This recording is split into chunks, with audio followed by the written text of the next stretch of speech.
Okay, so today I'd like to talk about a few things that are happening globally and then some things in the US that I think could be applicable here in the future.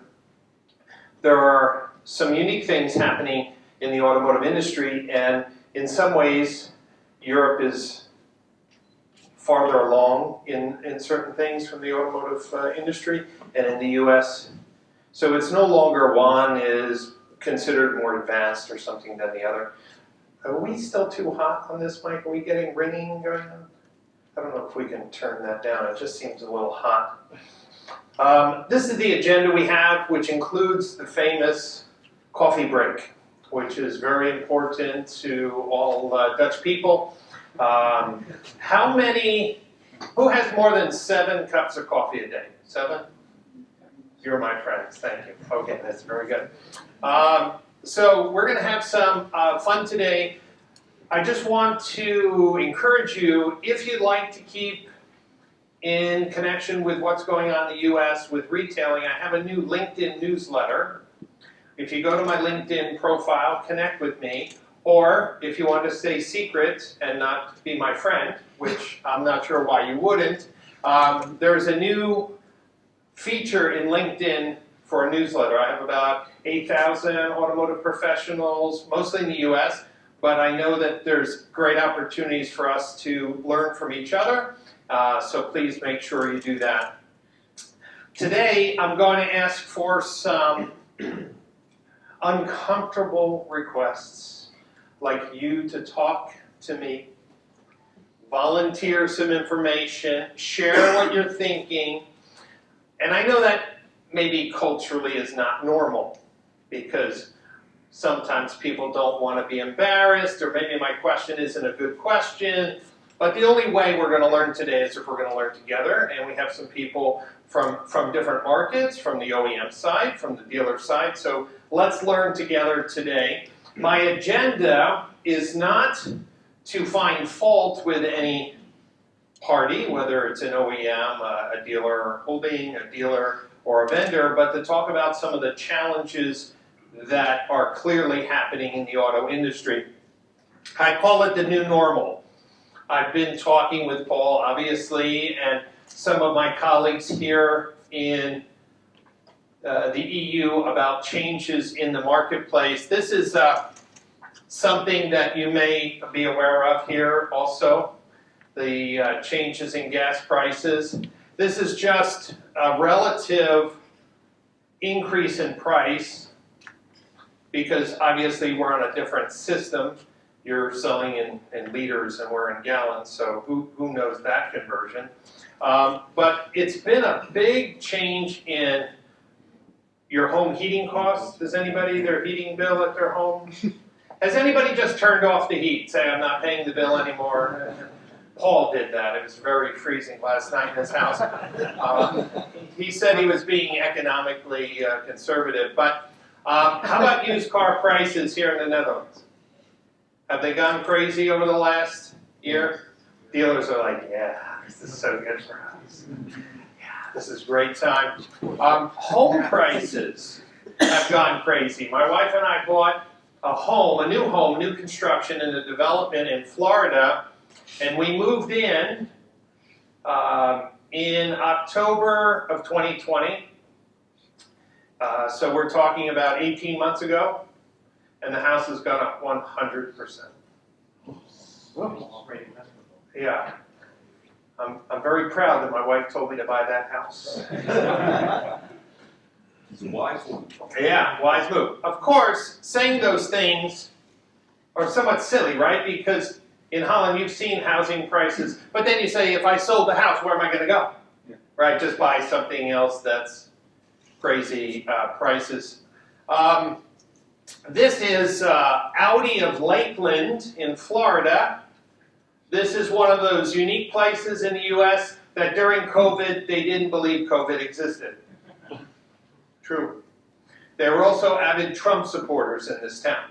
So I talked to Gino Walsh from the Cavalli Group, and I asked him, how many cars do you have on your lot today that are not sold? 5. Normally, he has something like 75 to 100 vehicles. For many dealers in the U.S., the new car is staying on the lot for 3 days, maximum. So we're in unique times. For the first time in the U.S., dealers are making money selling new cars in a big way. Prior to COVID, a dealer's net profit from new cars was anywhere from 10 to 15% of total profit. Now it's like 50%. Very strange times. Limited supply, supply and demand. Are dealers charging over the list price for new cars here in the Netherlands? That happen here? Yeah. Oh, it's happening in the States. Yeah. Now, some people think that that's evil, right? How can a dealer sell a car for over list price? And when we say list price, in the US we say MSRP for manufacturer's suggested retail price. Suggested. Now in the US, the G-Wagon, the Mercedes G-Wagon is popular. Is it a popular car here? No? Okay. So people are spending $75,000 to $100,000 over MSRP. And there's a big list of people waiting to spend that much. It's crazy. But for like a Toyota truck or a Dodge truck, 5,000 or 10,000 over MSRP. Very strange times. Very strange times indeed. And for the first time in a long time, there's been a big jump in dealer profits. So the average dealer in the US had a pre-tax profit of $3 million, double that the year before. Are there any car salesmen? Car salesmen here? Great. Any general managers of dealership? General manager of a dealer? Great. What's your name? Fritz. Vincent? Fritz. Fritz. Fritz, imagine you were the general manager of a Mercedes-Benz store in California last year. As the store manager, could you estimate, based on some of the data I just showed you, how much your salary would be in California? Take a guess. Anybody want to guess? $200,000. 200,000? Anybody else want to guess? With or without bonus? What's that? With or without the bonus? Total in, with bonus. We only have one person who's talking to me. See, you said you were going to talk to me today. 1 million. 1 million. You're not even close. $4 million. In a year? For the general manager of the store. Why? In this publicly held dealer group, the general manager gets 10% of the net, after all expenses, net profit. They made $40 million in one store in California. Time to move, right? I need a job relocation service. No, the last 2 years, the average general manager probably in most dealer groups is making $500,000. Most over in bigger markets over $1 million. Very weird times. Very weird times indeed. Are you familiar with the spotty car? Yep. For me in the US, that sounds like potty car, or something with a dog. But maybe it is because it's a dog in itself. This is a very interesting trend. The manufacturers wanting to be in control of the used car business. Now, in the US, this is dangerous ground. Because for most dealers, prior to COVID, they weren't making money on the new cars. They were making most of their profits from used cars and service, correct? Those who are in the business. So, hold on, why, Mr. Manufacturer, you want to be in my most profitable? Now, I don't know if the dealers here in Holland are happy about this model or not. I will not ask you that question because, you know, maybe there's judgment here in the room. But this model was just announced, similar model, just announced in the US by General Motors called Car Bravo. But they took it even another step forward. They basically said, we want you to list your cars on carbravo.com. Like, do we need another portal? Is every manufacturer going to have a portal? Or is there going to be 15 portals? And what if the manufacturer says you can't advertise your cars on Marktplaats or Autoscout or Hospital? Oh, wouldn't that be a problem? Not for the listing companies, but what about the consumer experience? But GM went even farther. They said, if you're going to be on Car Bravo, we're going to provide you with the software and tools to do the entire transaction on our platform, called the Digital Retailing Platform, developed by a company called Tekion. You may or may not have heard about this company. Very controversial company. The CEO is a former Tesla senior executive. They've decided to come in automotive to build an end-to-end retailing platform. They have not proven themselves in scale yet. GM chose them to be the platform for all electric vehicles in the United States with zero track record. Interesting. Now, if you're a dealer group, if you're a Chevrolet dealer or a Cadillac dealer in the US, you already have your own DMS, you already have your own CRM, you already have your own sales process. In the US, this is the first time a manufacturer has said you have to use our tools and no other for this platform. Again, very big change. The auto industry, as a result of COVID and supply chain, and now, I even think, because of supply chain, the manufacturers feel they have the most power over the dealer network than ever. That's my belief.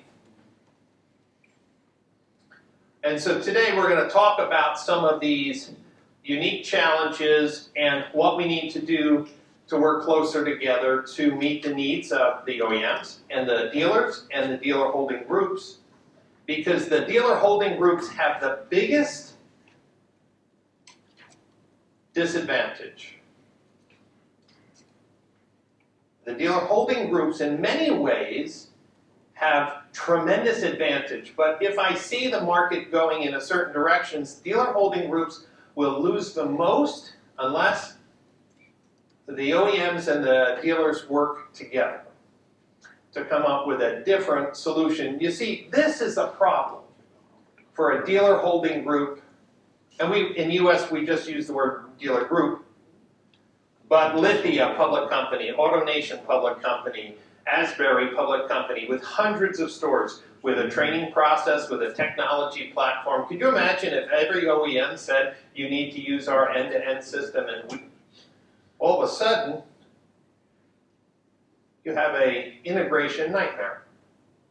Years and years of developing dealer group reporting and sales process, And performance reporting now, each OEM is going to decide to create their own retail platform. Now, in other parts of the world, like China, the manufacturers have end-to-end retailing platforms because that marketplace is relatively new. Tesla has an end-to-end platform. But what about all the thousands of dealers who've invested in technology and process and training and branding? Is it okay just to cancel all that and say EV customers are different? Are they? Meaning I've bought internal combustion engines or ICE cars my whole life. My next car, maybe I'm going to buy an EV. Did I change over that? The early adopters for Tesla were probably slightly different. But if most manufacturers are moving in the next 10 years to almost 100% EV or mostly EV, then that argument doesn't hold. Is the EV customer a different customer? No. So why tell dealers they're a different customer so we have to throw out everything we developed and go to an absolutely clean platform? These are some of the questions that we're going to address today. So before I go through my deck, go ahead. In Germany, the big dealer holdings are fighting legally with the OEMs to say this cannot be the future. How is that in the States? Because in Holland there's, I don't know, nothing really going on, I guess, but in Germany they are really fighting now before the war starts. Yes. How is that in the States? Well, in the US, I'm trying. You're going to see something today for the first time, probably, because we have strong dealer holding groups, plus the National Auto Dealer Association. But to tell you the truth, I haven't seen a coordinated pushback.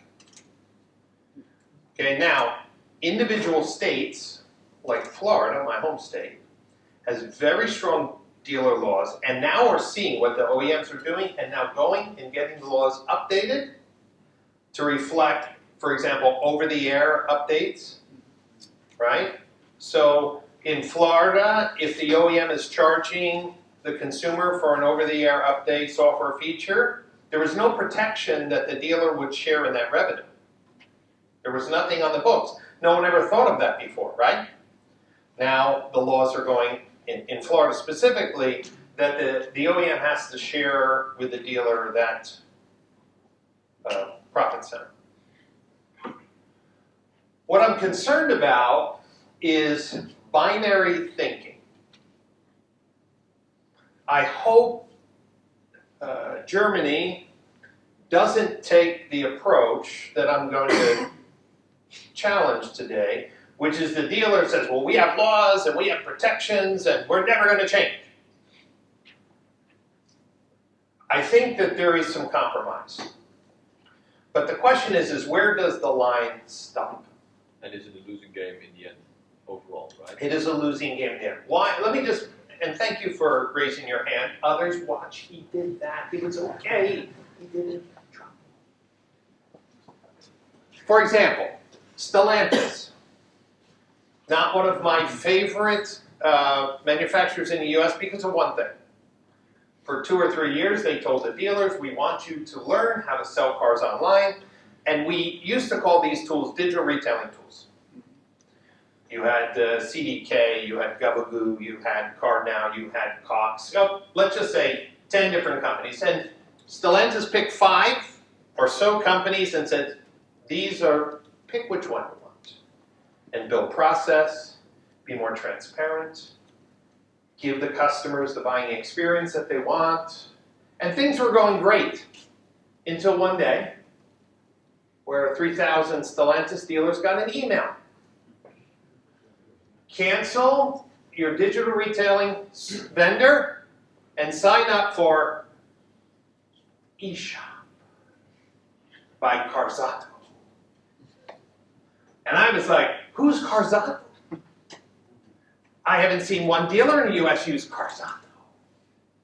So I looked at the marketing material. This is why I wasn't happy with Stellantis. They made all these amazing claims that in the pilot, dealers saw like 150% increase in. I'm like, this is amazing. But when I inspected the tool, it was a basic payment calculator. It couldn't calculate taxes and fees. But the other tools in the program could actually get 99% to a transaction. Carzato was comparatively an infant. I was like, why would you surprise your dealer network? So it started with voluntarily. And then the calls started coming. And then it was, we're pulling all financial support from the other 5. And then it was, you have to put it on your website.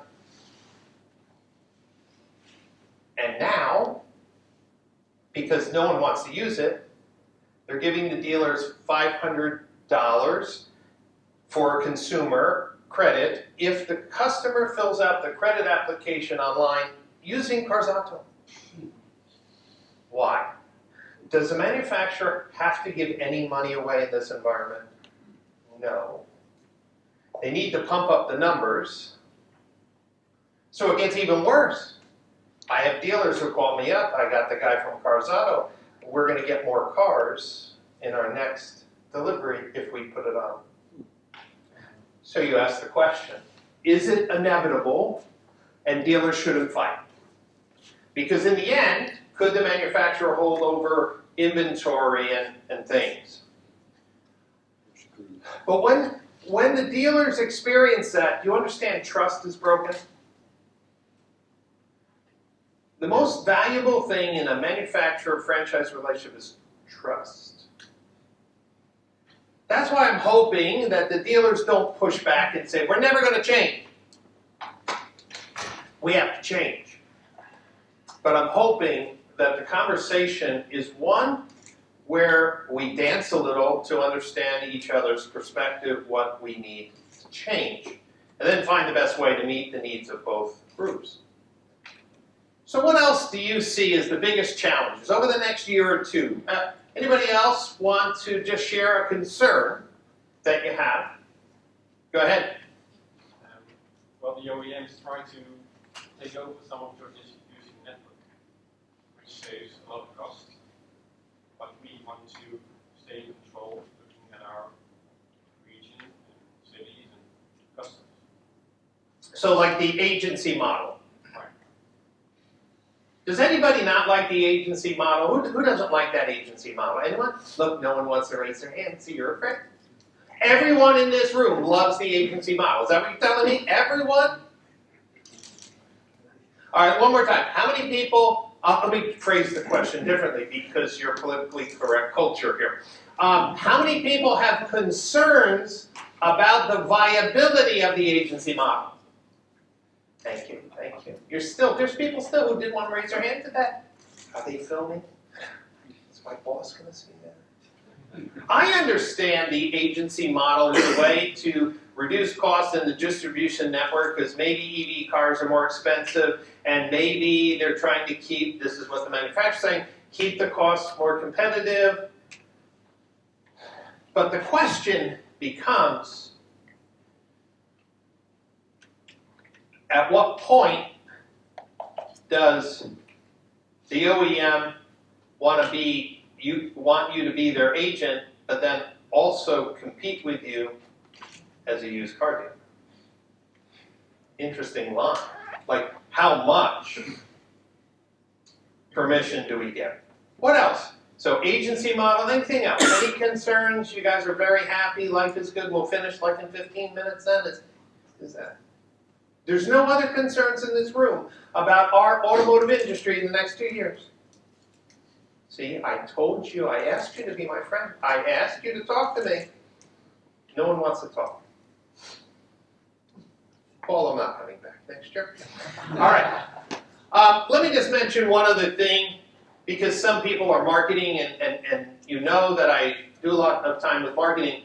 But all of you know this thing called Google My Business and what it looks like, say, on a mobile phone. And if you look at Google My Business on your phone for Paragon Honda, Brian Benstock has been here speaking before, your phone will look like that. But that's not how it looks like in the United States. See, Google's blocking what is relatively a big change for dealers in the US, and that's live inventory inside the Google My Business listing and live inventory ads in position 0 in search. So in the US, if you do year, make, model, or model trim, or used Fiat 500, whatever, normally nieuweautokopen, Auto Scout, listing, gas pedal, normally the classified show, maybe some dealer holding groups, of course your ads. But what's showing now in the US in position 0 is a carousel. And this carousel actually comes from the Google My Business inventory feed. So what Google did first was to enable live inventory in Google My Business, and once they have the feed and enough dealers with the inventory, they added a new advertising unit, which, as you can see, on a desktop or a mobile phone, takes a pretty prominent position. So this most likely will be coming to other markets. I think it's in the UK. I think it's already in the UK, but it's not here. And I was talking to my colleague, it's not in Germany yet either, right? Okay. So just keep. What's that? You have already Facebook. Yeah. Yeah. So it's almost like the Facebook Marketplace or AIA ads, you know, automotive inventory ads in Facebook, but into the Google search. So actually, when you click on that carousel, a mini virtual VDP comes up, and then you can go to the dealer's site. Lots of change. Is it also AMP related? Google AMP? You know, it's interesting. You asked the question. The question was, is it like Google AMP technology, which is the instant mobile loading? I know it's super fast, but I don't know if Google's been talking so much about AMP as the underlying tech, but it could be. But what's interesting is that dealers who are using these inventory ads, right now Google has a minimum spend in the US, so you have to have maybe like a $2,000 a month investment, but the ads are working very well, and you would understand why. Question? And by the way, thank you. Go ahead. You know how the dealers in the US feed the inventory feed from Google? Yes. So it's a little messy. So what Google has decided to do is partner with the website platform companies and the inventory management companies to do the feed. But my friends in this space say that it's still a little shaky. You know, they can set up a feed, and then the dealer, you know, calls, hey, where are my cars? And you almost like have to kick it, you know, like the old days of your computer. Those of you who are old enough with no hair or gray hair, you used to kick that IBM PC, you know, like, oh, it's working now. So they've decided to partner with the people who typically handle inventory. So if I was an inventory management company here in Holland, I'd definitely be talking to Google now. and say, hey, when is this technology coming into the Netherlands? We'd like to be a feed provider, especially if any marketing agencies here in the room, marketing agency where you're running Google Ads, yeah, this would absolutely be a priority to understand. So, oh, go ahead, question. Question, because Google wants to start Google Cars. What's the idea? Google Cars is not coming to the market, it's pure Google now. Great question. So in the US, a number of years ago, Google started the Google Cars project. In the US, a guy named Michael Rose was the head of that. And what Google quickly found out is that dealers' inventory feeds are dirty. You know, like the data's not correct, they have the wrong option codes in the DMS. Google was very concerned. The reason why Google stopped it, they thought there was some liability hosting a website with cars with prices and configurations that weren't true. And they realized, I don't think they, and maybe this room doesn't realize how difficult it is to run a marketplace website, you know, with the different data feeds. So they stopped that. Now, recently, they've started again with a different concept. I think that since Google My Business, this is my belief, since Google My Business is the #1 best local advertising tool for a dealer, it generates the most referral traffic and the most phone calls and the most leads from any other referral source, they said, well, couldn't this kind of be like a mini website? Like, we're not in the website business, but what's missing? Inventory. So this could be a multi-year strategy where that, when you add digital retailing, couldn't the websites be really thin? Like, there's the ad, and on the button it says, buy now. And it is powered by a digital retailing platform. Could Google say then, instead of a per click, I go to a per sale model? Well, you know, I don't know. But in the US, we're probably at the point where a legal binding contract, and more states are approving electric signatures. So it's in the US, it's a state by state. Some states accept the electronic signature, some do not.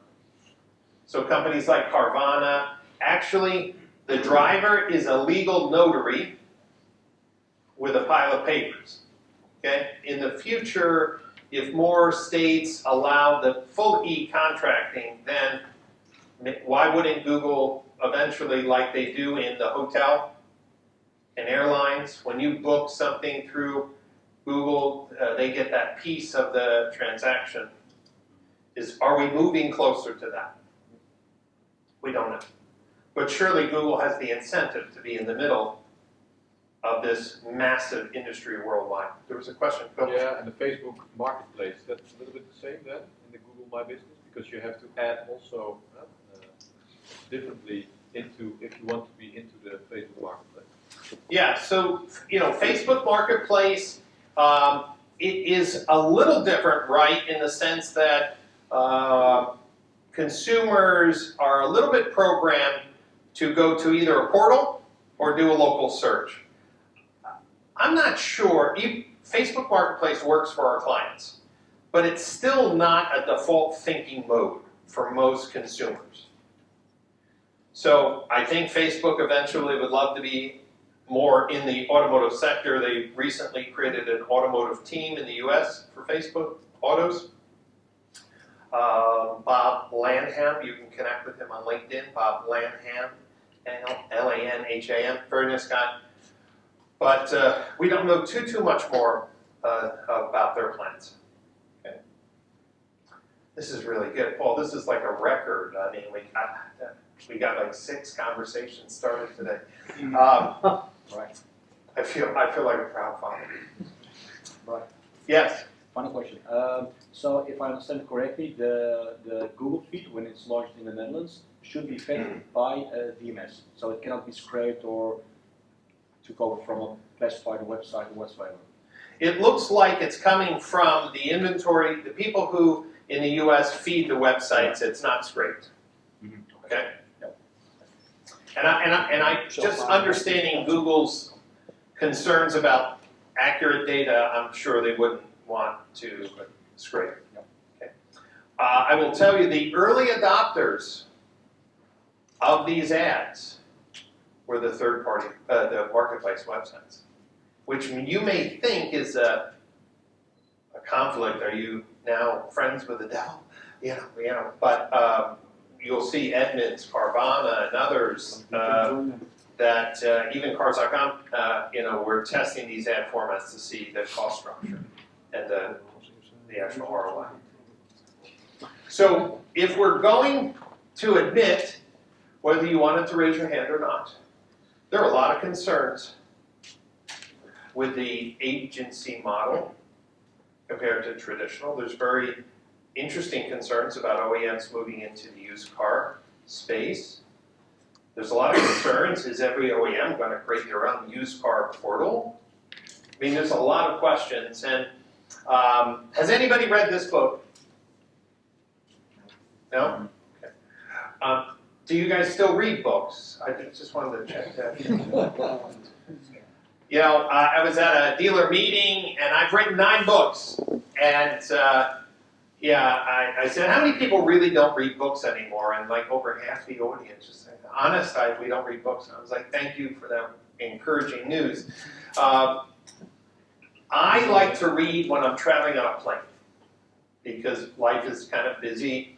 So I've been reading this book, and I want to recommend that this book be read at the OEM level, at the dealer holding group level. It's very important because those two parties have the most to gain and the most to lose. The author talks about the value of rethinking. And the book opens up with some huge mistakes that were made. In specific, in the US, the 2 space flights that resulted in the deaths of the astronauts, these mistakes were absolutely preventable. They were preventable, but the culture inside of NASA, the National Aeronautical Space Association, NASA, was so focused on deadlines and success, no one was ever celebrated for saying, let's slow down. There could be a problem, which could mean a delay. This was, we don't delay. We just do. We just run. We go forward. This is our culture, performance culture, performance culture. And obviously other stories like the BlackBerry, the BlackBerry had many opportunities at one time to really become a dominant player in today's messaging world, but missed it, didn't believe in messaging phone, and even the iPhone was almost missed because Steve Jobs didn't really see it. But the difference in the Apple culture is that they were trained to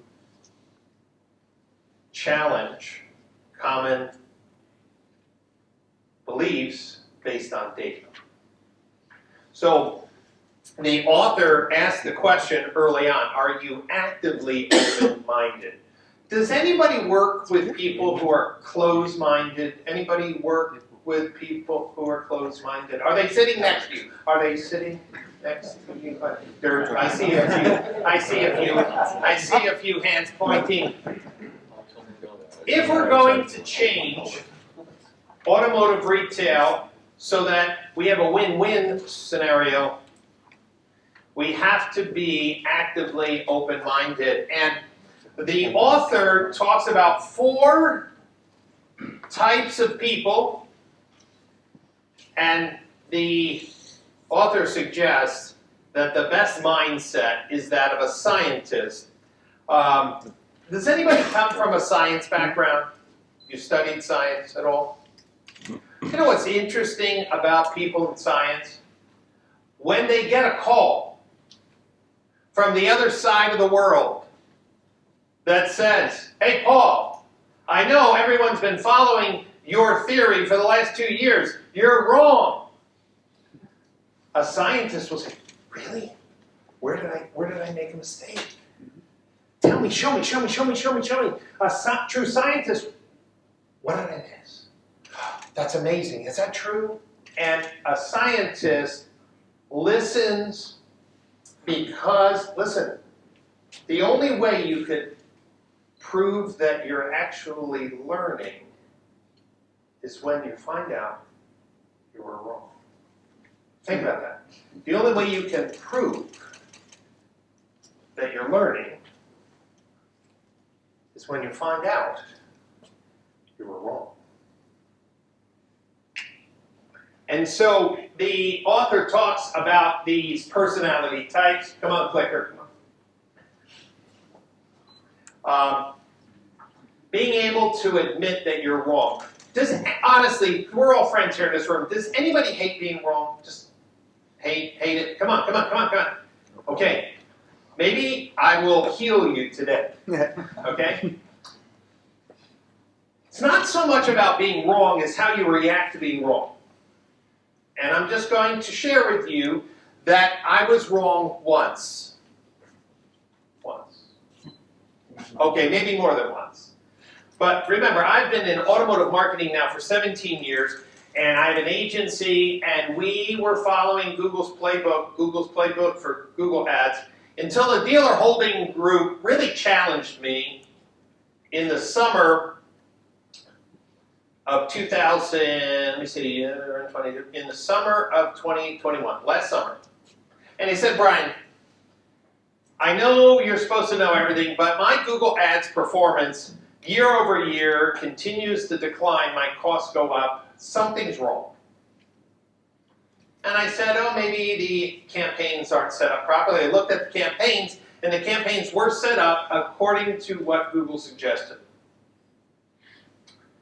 The dealer was not happy. He says, something's wrong. You got to find out. And I started digging,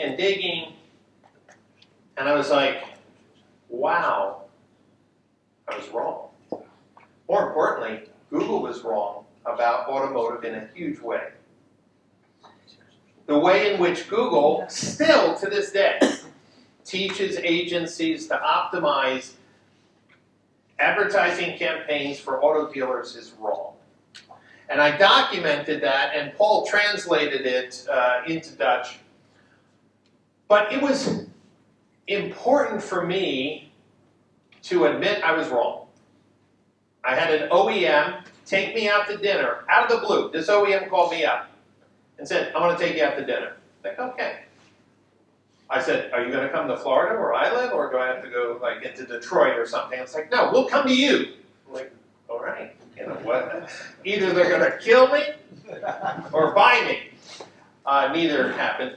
But they said, we applied your report to our advertising structure. We're saving millions of dollars a year.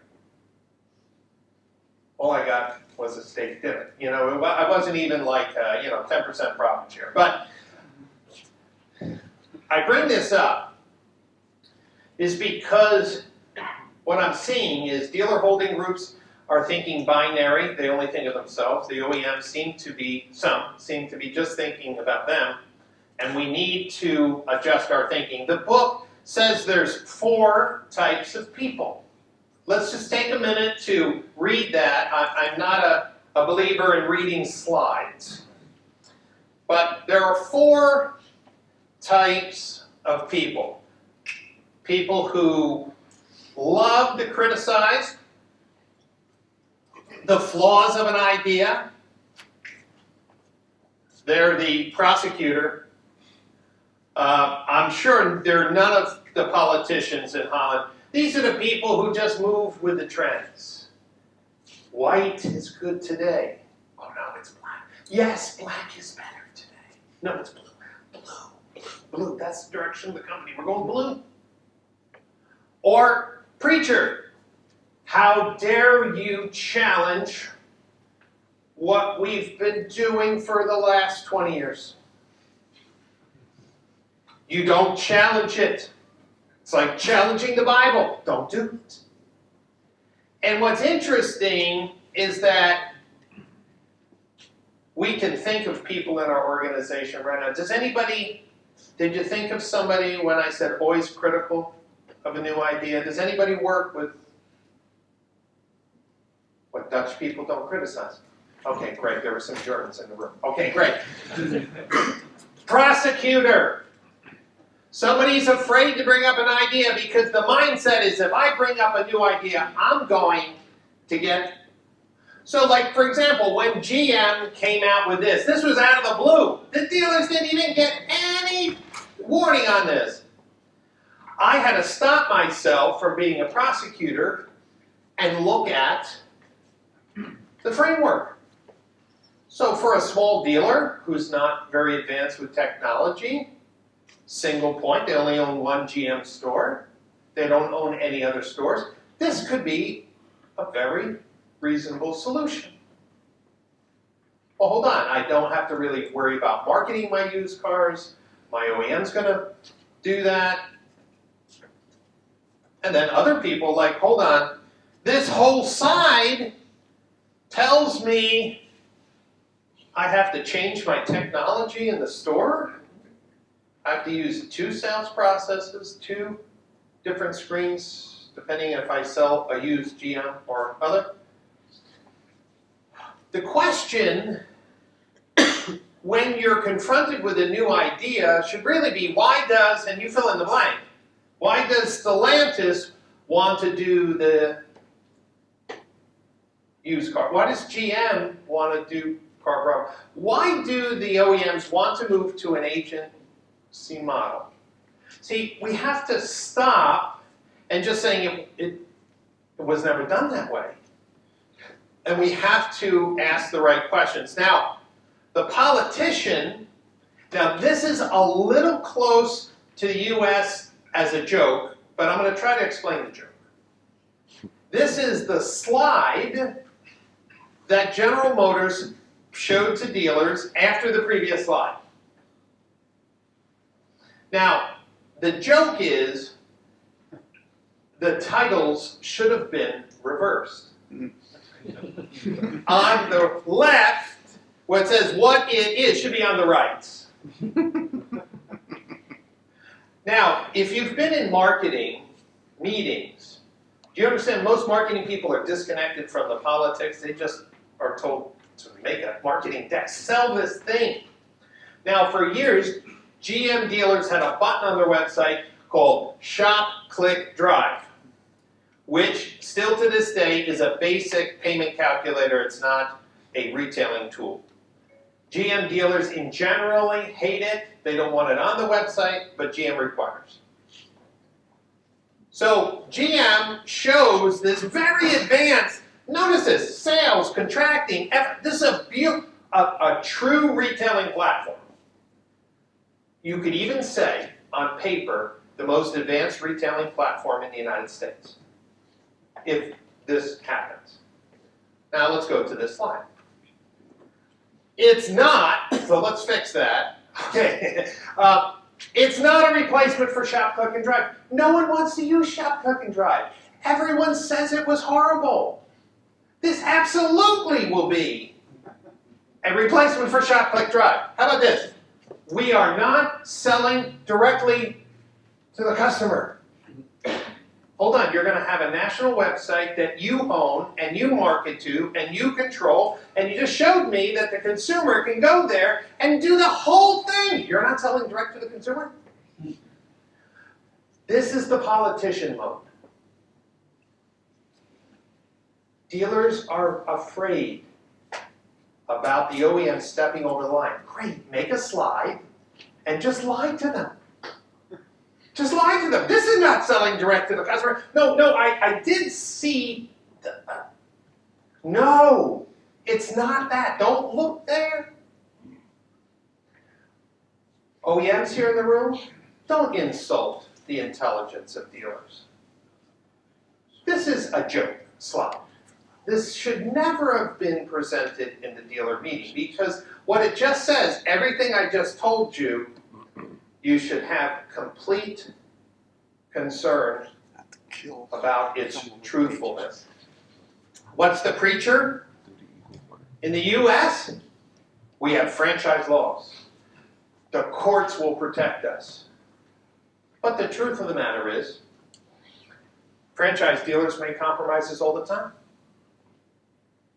OEMs may change the warranty repair rates. Say, okay, we were paying this per hour, now we're paying this. We were giving you so many dollars in floor plan credits, we're cutting that down. If you do this, you'll get more inventory. That's the new one that's really working in the US. If we hide behind the legal system, which is slow, I think both dealers and OEMs lose. If it's going to mean going to court, we've already lost. Why? Because more nimble competitors can come in and potentially change the world. So the author makes a great case in an organization that's represented by this room. If we're really going to develop a modern retail framework, we have to rethink what retailing is. We have to not prosecute new ideas, because there's some merits to the agency model, but there's also some great concerns.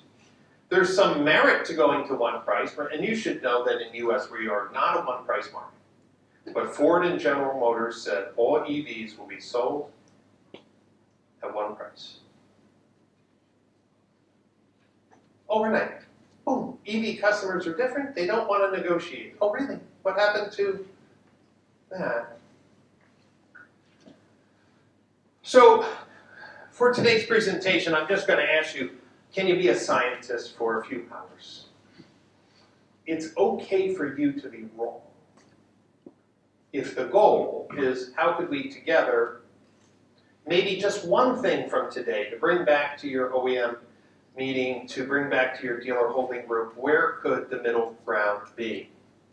Now, one of the interesting things in the US is that the manufacturers are fascinated and obsessed with Tesla. Would you think that in Europe that the OEMs are overly obsessed with Tesla? Does anybody see that as part of the conversation? Was that a yes or a no? Yes. The interesting thing is, even though they've done an amazing job, they represent one framework that had no franchisees, which had no obstructions, early to act, and it seems to me that everyone is telling Ford and GM and Stellantis, you need to be more like Tesla. Now, Tesla has an amazing penetration in the United States. This is the most recent data. They own 60, let's call it 70% of the EV market. When you go to any shopping mall, business, structure, a fairground, you'll see Tesla chargers everywhere. In fact, if you don't have a Tesla car, oftentimes you're challenged to find a charging station. Okay? I don't know how it is here in the Netherlands, but the bigger thing is that Wall Street, right? If you ever want to know why a company does things, I always say, first, follow the money. The stock valuation of Tesla is significantly higher, as what we say a multiple of their profits or sales than Ford or GM. And this Barron's is a huge, influential business publication in the US. And they basically said, hey, GM and Ford would love to get the valuation of Tesla.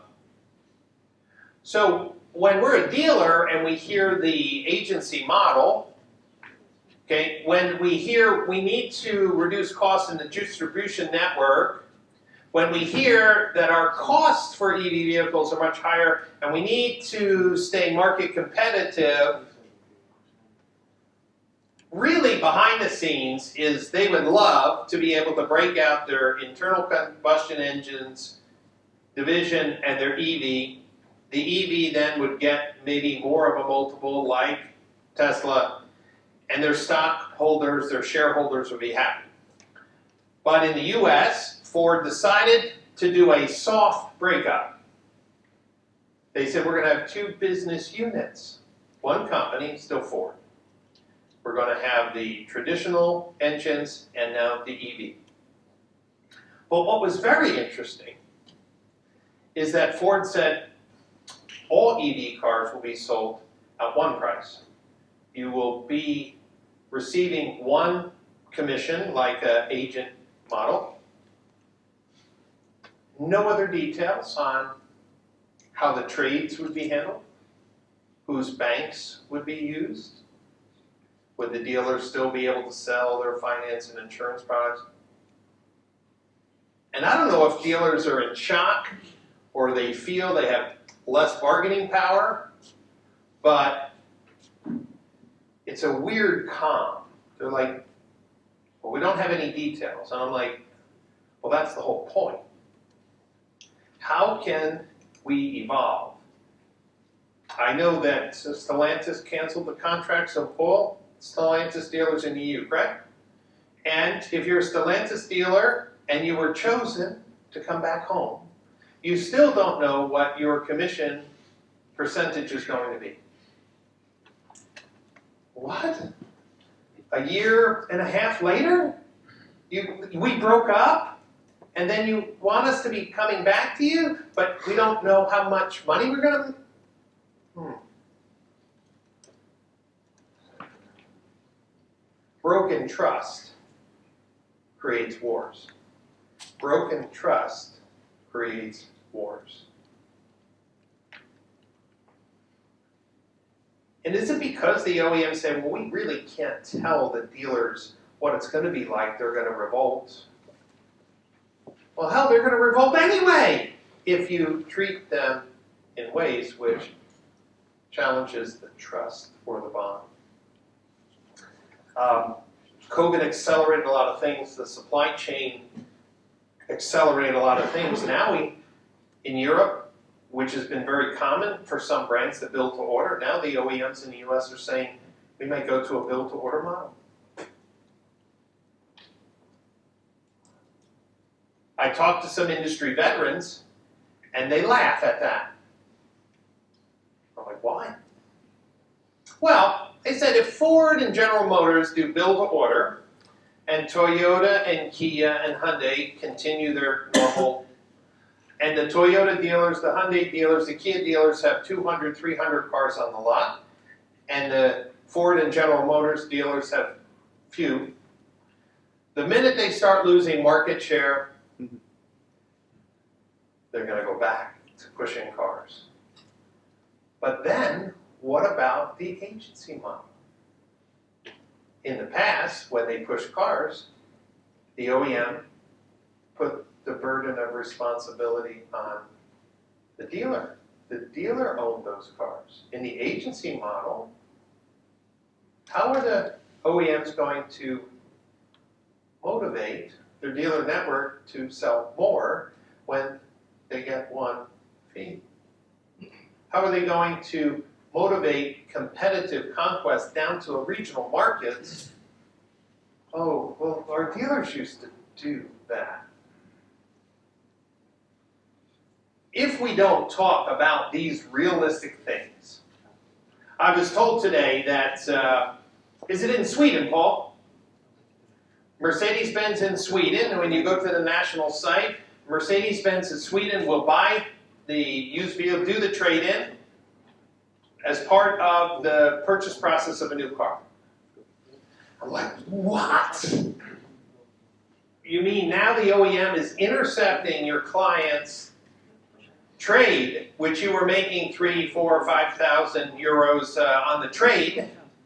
And I'm like, what about your finance insurance product? No. Go. But isn't there a big elephant in the room that in 5 or 10 years people are having a subscription of a Chinese, European, Indian car that just moves from A to B, and who cares who is Ford, who was Cadillac, that wasn't a century ago? I know that subscription services are more popular here. Subscription service started to bubble up in the US and then COVID killed that. Because during COVID, who wants to share a car with anyone? Well, not even sharing, but you just pay 3, 4, 5, like your iPhone or Samsung. Yes. And you just can call and do your thing. Yeah, so one of the things that's very different, and it's important for you to understand my perspective because there's one big difference between leasing in the US and leasing here. So in the US, it's very common, maybe a third of people lease, maybe another third buy the car in cash, and the other third finance. When we lease a car, we own it still. It has a residual value. At the end, we can turn it back into the dealer with no penalty. Now, at the end of the lease, these cars are worth 7, 8, 10,000 more. The consumer is, for the first time ever in the history of leasing in US, actually making money. Literally. Here, when a car is leased, maybe Lauman owns the car. When that lease is end, Lauman wants to move that car into another revenue channel. It could be into car rental, it could be into a used lead, right?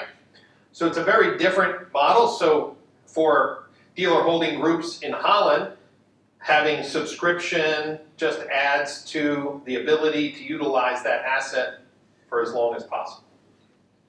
So we don't have that model at all, really, in the US. So will subscription make vehicles like a commodity? I don't think so anytime soon. Because of the styling, I think people like to identify with certain brands. I think we can't go to vanilla boxes, robocars, and I don't see it. And granted that behavior in the United States seems strange to some of you here in the room. Like, why would someone drive a pickup truck which gets 12 miles to a gallon? Why would they have a shotgun mounted on the back window? I know all these questions that you have.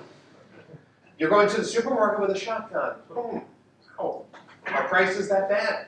There are some different behaviors, right? But the biggest question is, the dealers who have multiple millions and millions of dollars invested, let's just talk about Stellantis, our friend. They build, maybe 2 years ago, they were told you have to build a beautiful facility with these standards. And then it's like, we're breaking up. Yeah, but what about this big building? Well, if we invite you back, we only want you to keep 8 cars. So we'll pay for 10% of the building and the overhead. What about the other 90%? That now my heating costs are through the roof. And what about, sorry, that's your problem. Trust. Trust. We have to get back to the table, don't we? Don't we have to get to a point of what do you do best, what do we do best, who's the best in the mobility business, and how should that be? Change is accelerated, but the book talks about one thing about this rivalry, and I feel more than ever, the rivalry between dealer holding groups and OEMs is the highest it's been in a long time. And maybe you say, Brian, the subscription model or the agency model has been proven in some countries and we're okay with it here. Okay, maybe from the US perspective, it's very far. It's very far.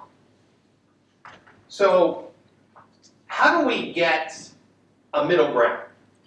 What does a middle ground look like? In the past, the OEMs, as you know, have used carrots to improve behavior. If you have a CSI score, customer satisfaction score, we'll give you this reward. And if you improve your facility, we'll give you this reward. And if you have good reviews on Google, we'll give you this reward. And this has been fine. This is like any business, right? You want sales performance up, you create a bonus structure. This is normal business in a franchise model. Who wants to be the best franchisee? Everyone. Who wants to get the top President's Award? Everyone. But what has happened in the past is the manufacturer made the car, had brand standards, but said, you go and sell the car in your sales process. And more recently, the OEM has started to step into the uncomfortable zone. And I want to be clear, I'm not taking positions, but the big friction in the US is for the first time. The OEMs are pushing a completely new technology platform, a completely new way to merchandise and sell, and how to make profit. And I'm not saying, as a prosecutor, that the OEM doesn't have some clear reasons for change. And I think the dealers need to listen and understand where the compromise is. For example, I think having a unified online buying experience or ordering experience is very reasonable for the OEM. That's a very reasonable thing. If the consumer goes to the national website or to one of my franchise dealers, the workflow, how it looks, should be the same. Now some dealer holding groups say, no, no, no. And I'm going to say, dance. Let's dance a little. You have to give a little. Let the OEM lead here, but when that lead comes in, I'm saying let the dealer holding group use the best sales process that they've perfected to turn the opportunity into a sale. But that's not where the trend is going. The OEM is saying, we now, overnight, have the perfect sales process for everyone. And the perfect software that satisfies our needs perfectly. But what about our banks and our special lending in case that person has bad credit? We're not ready to talk about that. What about the trade? We're not ready to talk about that. So I want to talk about a compromise. How do we think about the future so that it's not binary thinking, but a collaboration? Could we rethink automotive retail that would allow us to compete with Tesla model to give the OEMs exactly what they need? You know what the OEMs want? An end-to-end picture of the customer shopping journey. And for the first time, all the communications inside the dealership to see, did the customer come in on a lease and then decide to buy? Did they come in on this model and they move over here? How are the best communication strategies working to sell more cars? How do we do both? So, that I will share after our famous coffee break. Yeah, come on, we want coffee? Let's go! And I know that some of you here are independent car dealers, but it's important for you to know what's happening on the franchise side, especially if the OEMs are coming into the used car market, which it's clear they are. How they eventually come in, and once we move past this, the content I want to share with you applies to both the franchise and the independent dealers, but it's important we understand the change is coming and how could we rethink our positions to find a compromise. So what the OEMs want, and I put in the US because there are some differences. I know in some EU countries, the franchise dealer doesn't do a lot of local marketing themselves. They expect the OEM to be the leader in television or radio or billboards and take a little bit more of a passive role. And I know that dealer holding groups often, because of their scale, have marketing managers on staff and CTOs on staff to do more direct. But what do they want? Well, it's clear from the exact slide that GM is they see the only way to get an end-to-end picture of the customer journey, including visits to the national website, a regional website, and a local website. We call that Tier 1, Tier 2, Tier 3 in the US. There may be in Holland just a Tier 1 and Tier 3, no, middle Tier 2. But someone has told them that the best way, the fastest way, the easiest way is to come up with one platform and force everyone to use that same platform. That's one framework. Now, even though Ford has not announced their technology platform, when you look at the press release, you could change the colors of the GM slide and just say, here's Ford's plan. Okay? Because it's the exact same thing. Sell at MSRP, dealers are an agent for EV models. Now, if they sell an ICE vehicle, those are special people. You can go do what you want to do and you normally do, but if somebody moves from an ICE vehicle to an EV, overnight they're a different person and you cannot make the same money. Okay. What do they want? They would love to have a complete journey of that customer, more real-time data. They also would like to control the financing piece. So just so you know, in the US, when someone comes into a franchise dealer, maybe 50 to 70% of the time, the captive lender, like Nissan's financial arm or Toyota Financial Service, 50 to 60% of the time, they have the best deal for the consumer. But there are many times where the manufacturer's financing arm does not present the best payment for the consumer, and in the US, the dealers work with local banks or credit unions to find the best payment. And of course, that could also be more profit for the dealer as well. So this is just not a humanitarian aid story. This is about making money, okay? But I think having more control over the sales process, more control, is a reasonable compromise. Instead of, I give you the lead, and the OEM says, I have this billion-dollar organization, and we have a whole room of people praying. In this room, they pray, I hope the dealer calls the person. I pray that the dealer sends a lead. Right? If you think about it, how crazy is it? In today's modern world, you have a franchise network.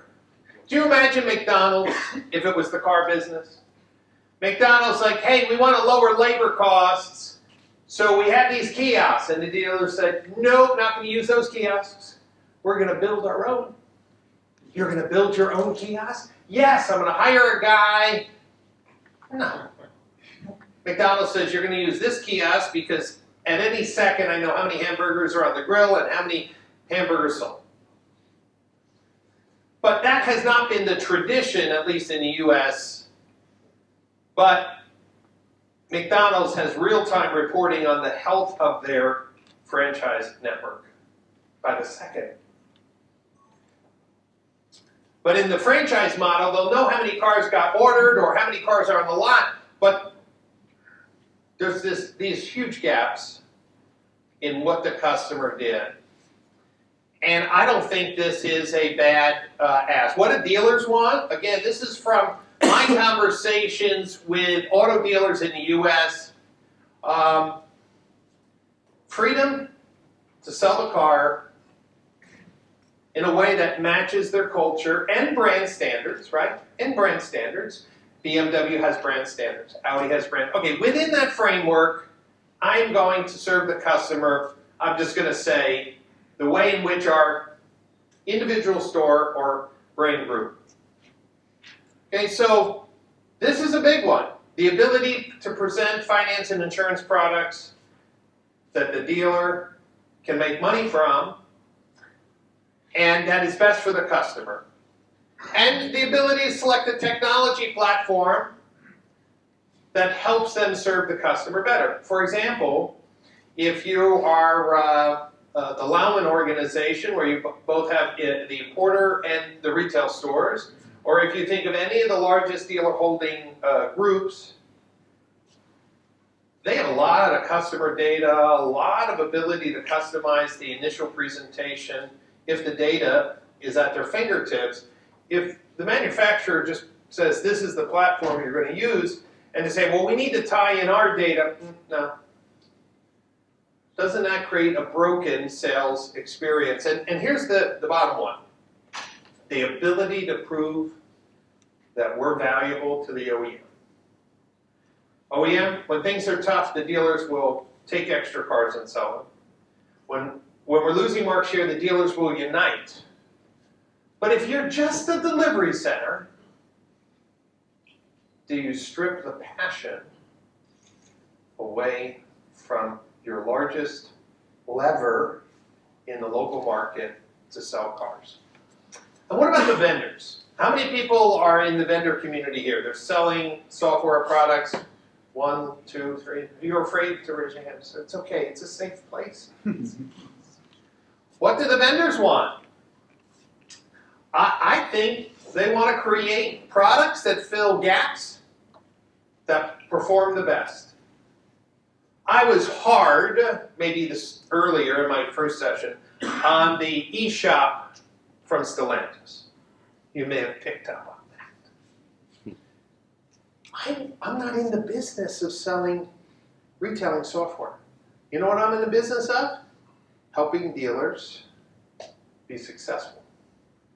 So if somebody says use this tool and it's inferior to what the dealer already has because of politics, if the OEM says we need to create a Tesla-like experience and dealers are selling cars online and then told stop selling cars online and use this crappy product that is a payment calculator. Well, what if you are the company that built the software that allowed that dealer for 2 years to sell cars online and you get the notice 500 dealers canceled your product this month? Do you know how devastating that is? That collapses companies overnight. So how do we find a common ground? I think we need to rethink the model because the OEMs, some OEMs have done an amazing job in the US. 2 that stand out would be Toyota and Kia. With dealer communication, dealer support, I'm going to say the dance of understanding needs. Recently in the US, Mercedes restated its decision to give dealers choice in the retailing platform from a group of choices. Nissan, on the other hand, was very much like Stellantis. Overnight, there was a choice program, and literally overnight, dealers got an email. You will now be required to use this platform called CarSaver, which was rebranded for the US market as Nissan at Home. So we need a new framework. Now, this is typically what dealers had. During COVID, they ran out to find tools that would allow them, and the abbreviation DR is digital retailing, so their CRM would get some leads, they would have tools on their website to actually configure payments, leasing, finance, video chat, and eventually moving that into an ordering system. This is what most OEMs decided that the network needed. Push. And dealers, not all, started to embrace this out of necessity. COVID accelerated what we call the move to online retail. Now, some people in this room, you could be cynical and say, well, we've been selling cars for a long time online. eBay, people will buy a car, on Marketplace. I understand that. I'm talking about new car transactions with all the taxes and fees and paperwork. This is something new, relatively in the US. And then a company, this is actually a Stellantis dealer. This is where we are today. They have to put 2 retailing systems on the vehicle page. Now, they're smart, and they put the Stellantis button all the way at the bottom, okay, hoping that no one will click on this thing, okay? But it is red, which kind of stands out. At least the eShop people have made all the buttons red, if you're a franchise Stellantis dealer, okay? But now, do we have, listen, this is very important, do we have a retail process online? We don't. We have 2 retail processes online, and they don't look like anything.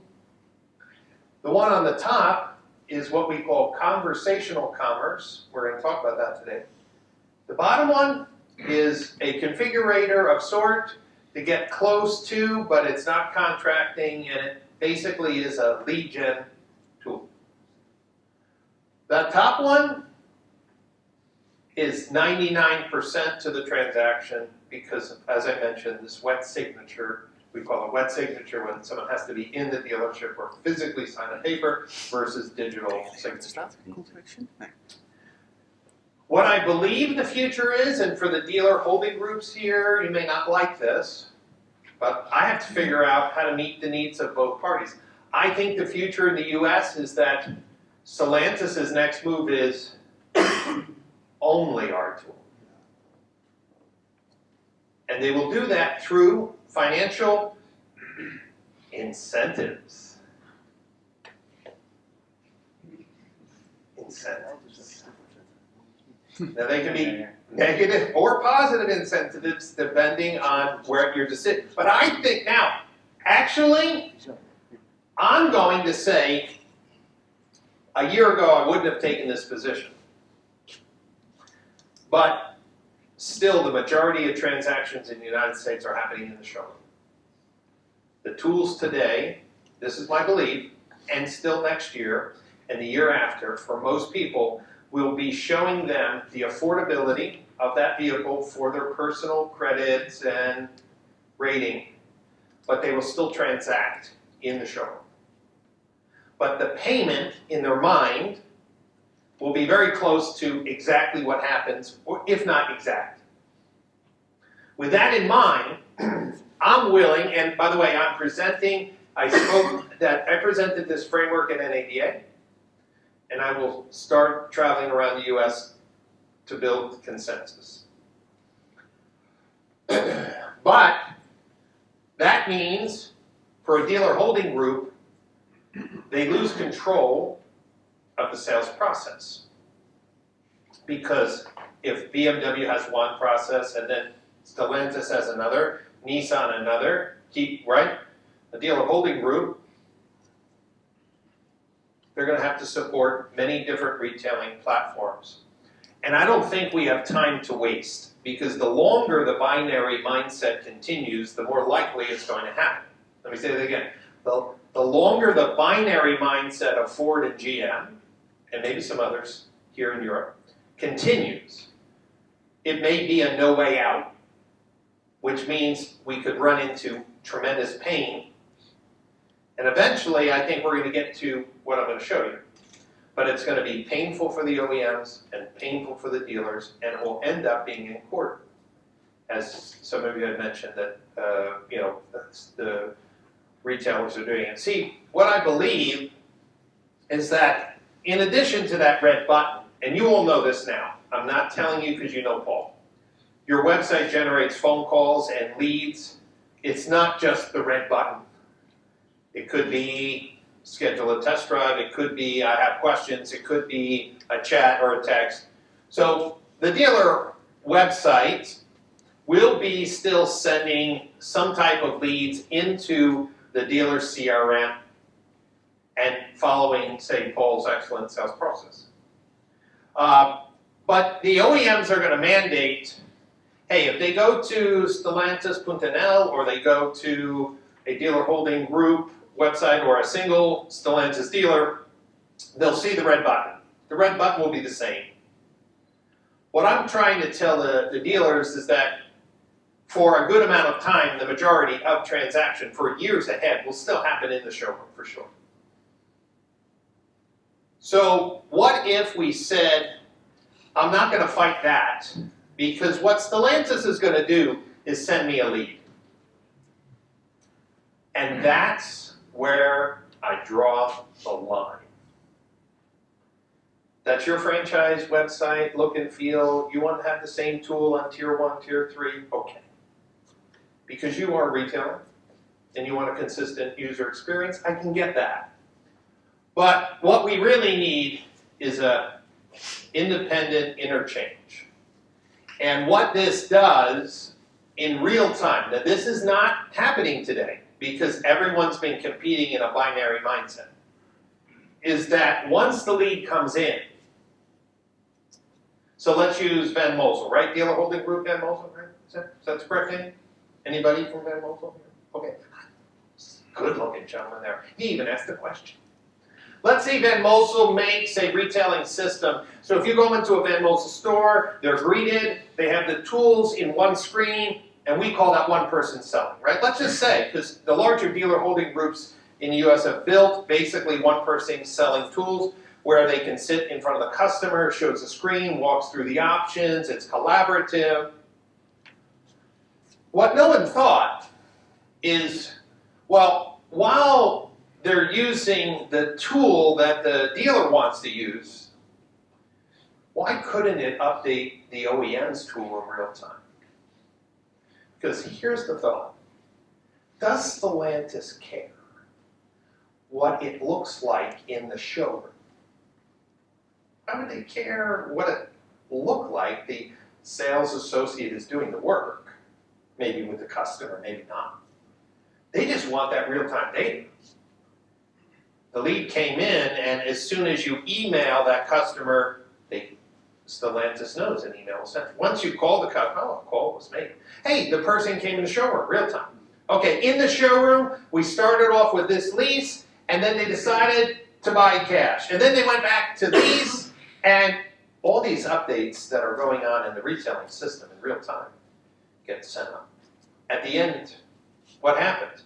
The dealer holding groups get to create a technology platform that allows them to be the best in the market, the best customer experience, based on their experience, based on their culture, and the real-time messaging hub updates in real time, the OEM. Does the OEM then have any room to complain? They really don't. Because what they really want is one system end-to-end. The small single-point store, they'll use the OEM's platform. For sure, why not? Why wouldn't they? But what if you have 70 stores? 10 BMW stores, 10 Kia stores, 10 Volvo stores, 10 Mercedes stores, and you're like, hey, we want to be, I'm just using the Van Mosel experience, the Lowland experience, whatever you want to call it. Well, in order to do that, you build your own tech. That's what you do.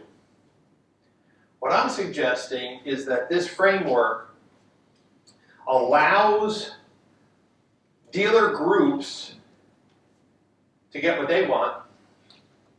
Is not rolling back 5 years of technology investments, process improvement, and training, and give the OEMs what they want, which is a clear, real-time, end-to-end solution.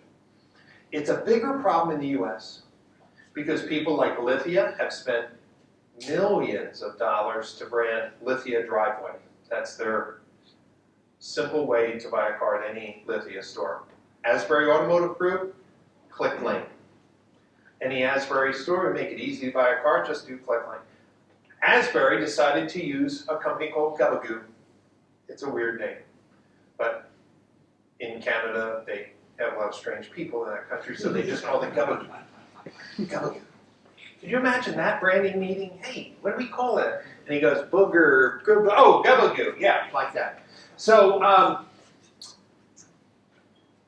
what is Asbury going to do? Messaging. Now, there's actually 1 or 2 companies in the US that act as an digital intermediary already for other things. Lead management between the OEM and the dealers and other things. In the US, one of those large companies called Shift Digital. They are the intermediary between dealers and their digital products and the OEM. Shift Digital, I met with their president at NADA, showed them this framework, and they're like, yes, we can do that. Okay. That would solve a lot of problems, because that would allow dealer groups and dealer holding groups to still use their entrepreneurial freedom for the best sales process, for the best techniques, the best presentation tools. And then when something changes fast, do you think OEMs can respond to market changes in software fast? There's no precedent that they have been able to do that ever in the United States. So we need to rethink. We need to rethink the needs of each party. And as a scientist, not a preacher, not a prosecutor, not a politician, we have to say, how can we work better together? So, go ahead. Who will be owner of the data? Great question. You know, there are some old arguments in the US when I talk to dealers, and here's what they say. They're my customer. The author says, listen to me carefully, and it's a very important point. How many IT people here in the room? IT, okay? IT people are notorious for this. They try to put a proposal together, and they come to the executive meeting with 10 points. 8 points. And the author says, a weak argument dilutes a strong argument.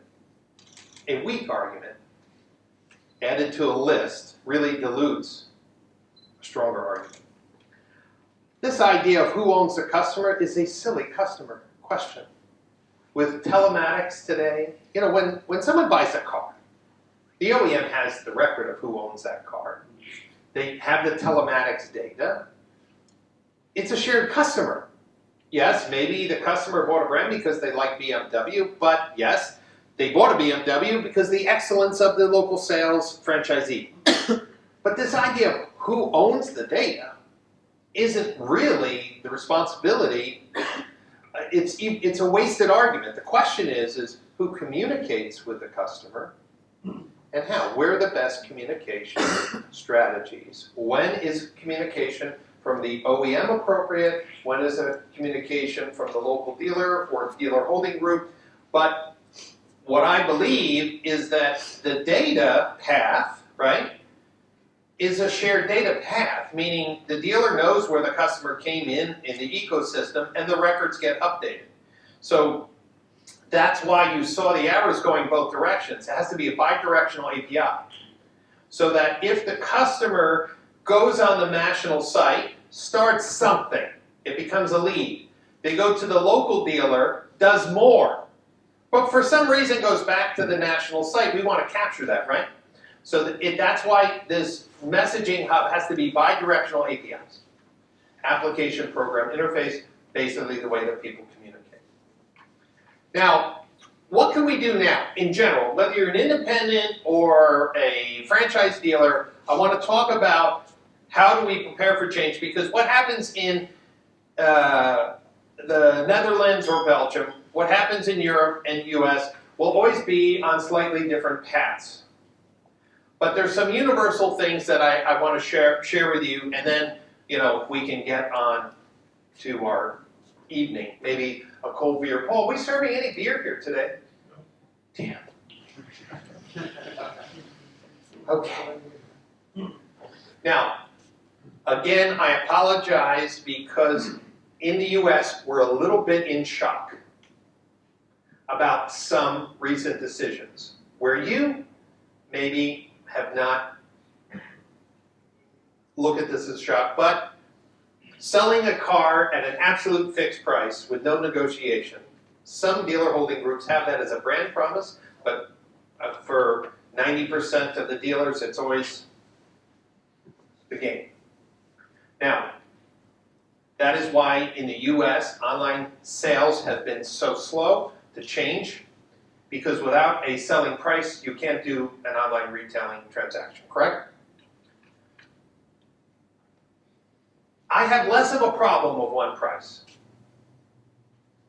I have less of a problem as long as the dealer can make money in other ways. Adding accessories, with finance and insurance products, I'm okay.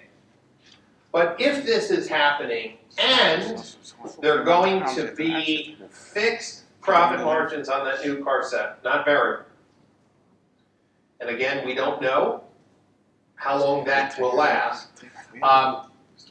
We have to look at sales opportunities and not leads.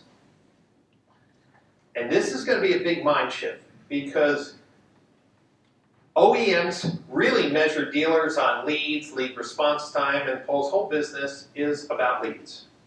But I want you to think about something different. A lead is a disappointed customer.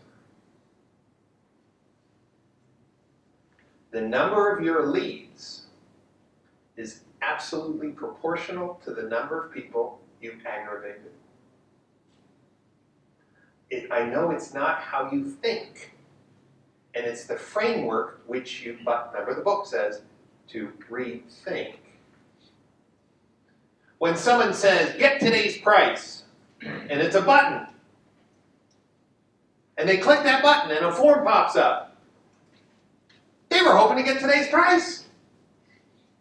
They weren't expecting you to say, we will send you today's price at some time in the future, which we will not commit to because even though it's 1 o'clock in the afternoon and we have 10 people in the showroom that are waiting for someone to walk in the door, we're going to ignore you because you chose to do it online. And we really don't like when people do things online. In fact, there's a secret. We're trying to piss you off as much as possible so you buy from someone else. But someone could make that argument if they weren't from the auto industry. If they rethought, if they had the power to rethink online. And this comes back to a conversation I had at the lunch break with someone, or the coffee break, about this brand promise. If you're a single point dealer, new or used, meaning independent or franchise. If the OEMs are coming into the used car market against independent dealers, for sure, with more technology, with more money, with more marketing expertise, all of that, if I was an independent dealer and seeing today's slides, I'd be like, I better get my stuff together. I better really get serious about my business. It really comes down to this clear brand promise. Why should someone buy? If you're going to buy a Nissan at any Nissan dealer in the Netherlands at the exact same price, why should they come to you? Now, some of you have been selling cars at MSRP for a while. Maybe you haven't thought about it because the transactions have still been local. You understand?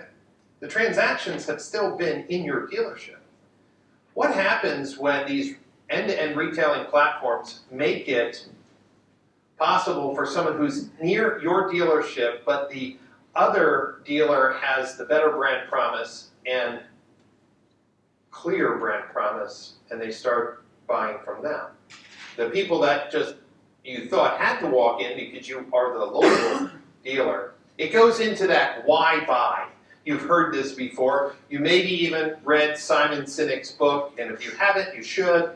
Start with why. But let me show you, I'm not saying it's the best example, I'm just saying I'm not here to judge dealers, but this is a dealer who in the US has focused on single point of contact. So if you call the dealer and you're connected with, what's your first name? Stefan. So if I call Cavalli, Audi of Lakeland is a Cavalli store. So if you are my salesperson, I want an Audi, and I talk to you, I will only ever talk to you. I will only get an email from you, not the manager, not from a BDC rep. When I come into store to see you, you will sit with me side by side and do the entire transaction yourself. Not, okay, I have to bring in the finance manager. This is very unique in the United States. Single point of selling, single point of contact. All from one technology platform. From a single technology platform. So, do you have a reason for someone to come to the Cavalli Audi store or the Van Molsel Audi store? If they're both in the relatively same distance, is there a clear why? Let's listen. Oh, do we have an Audi audio jack up here, Paul? Or do I have to just use my mic? You know? I don't know. Maybe the handheld.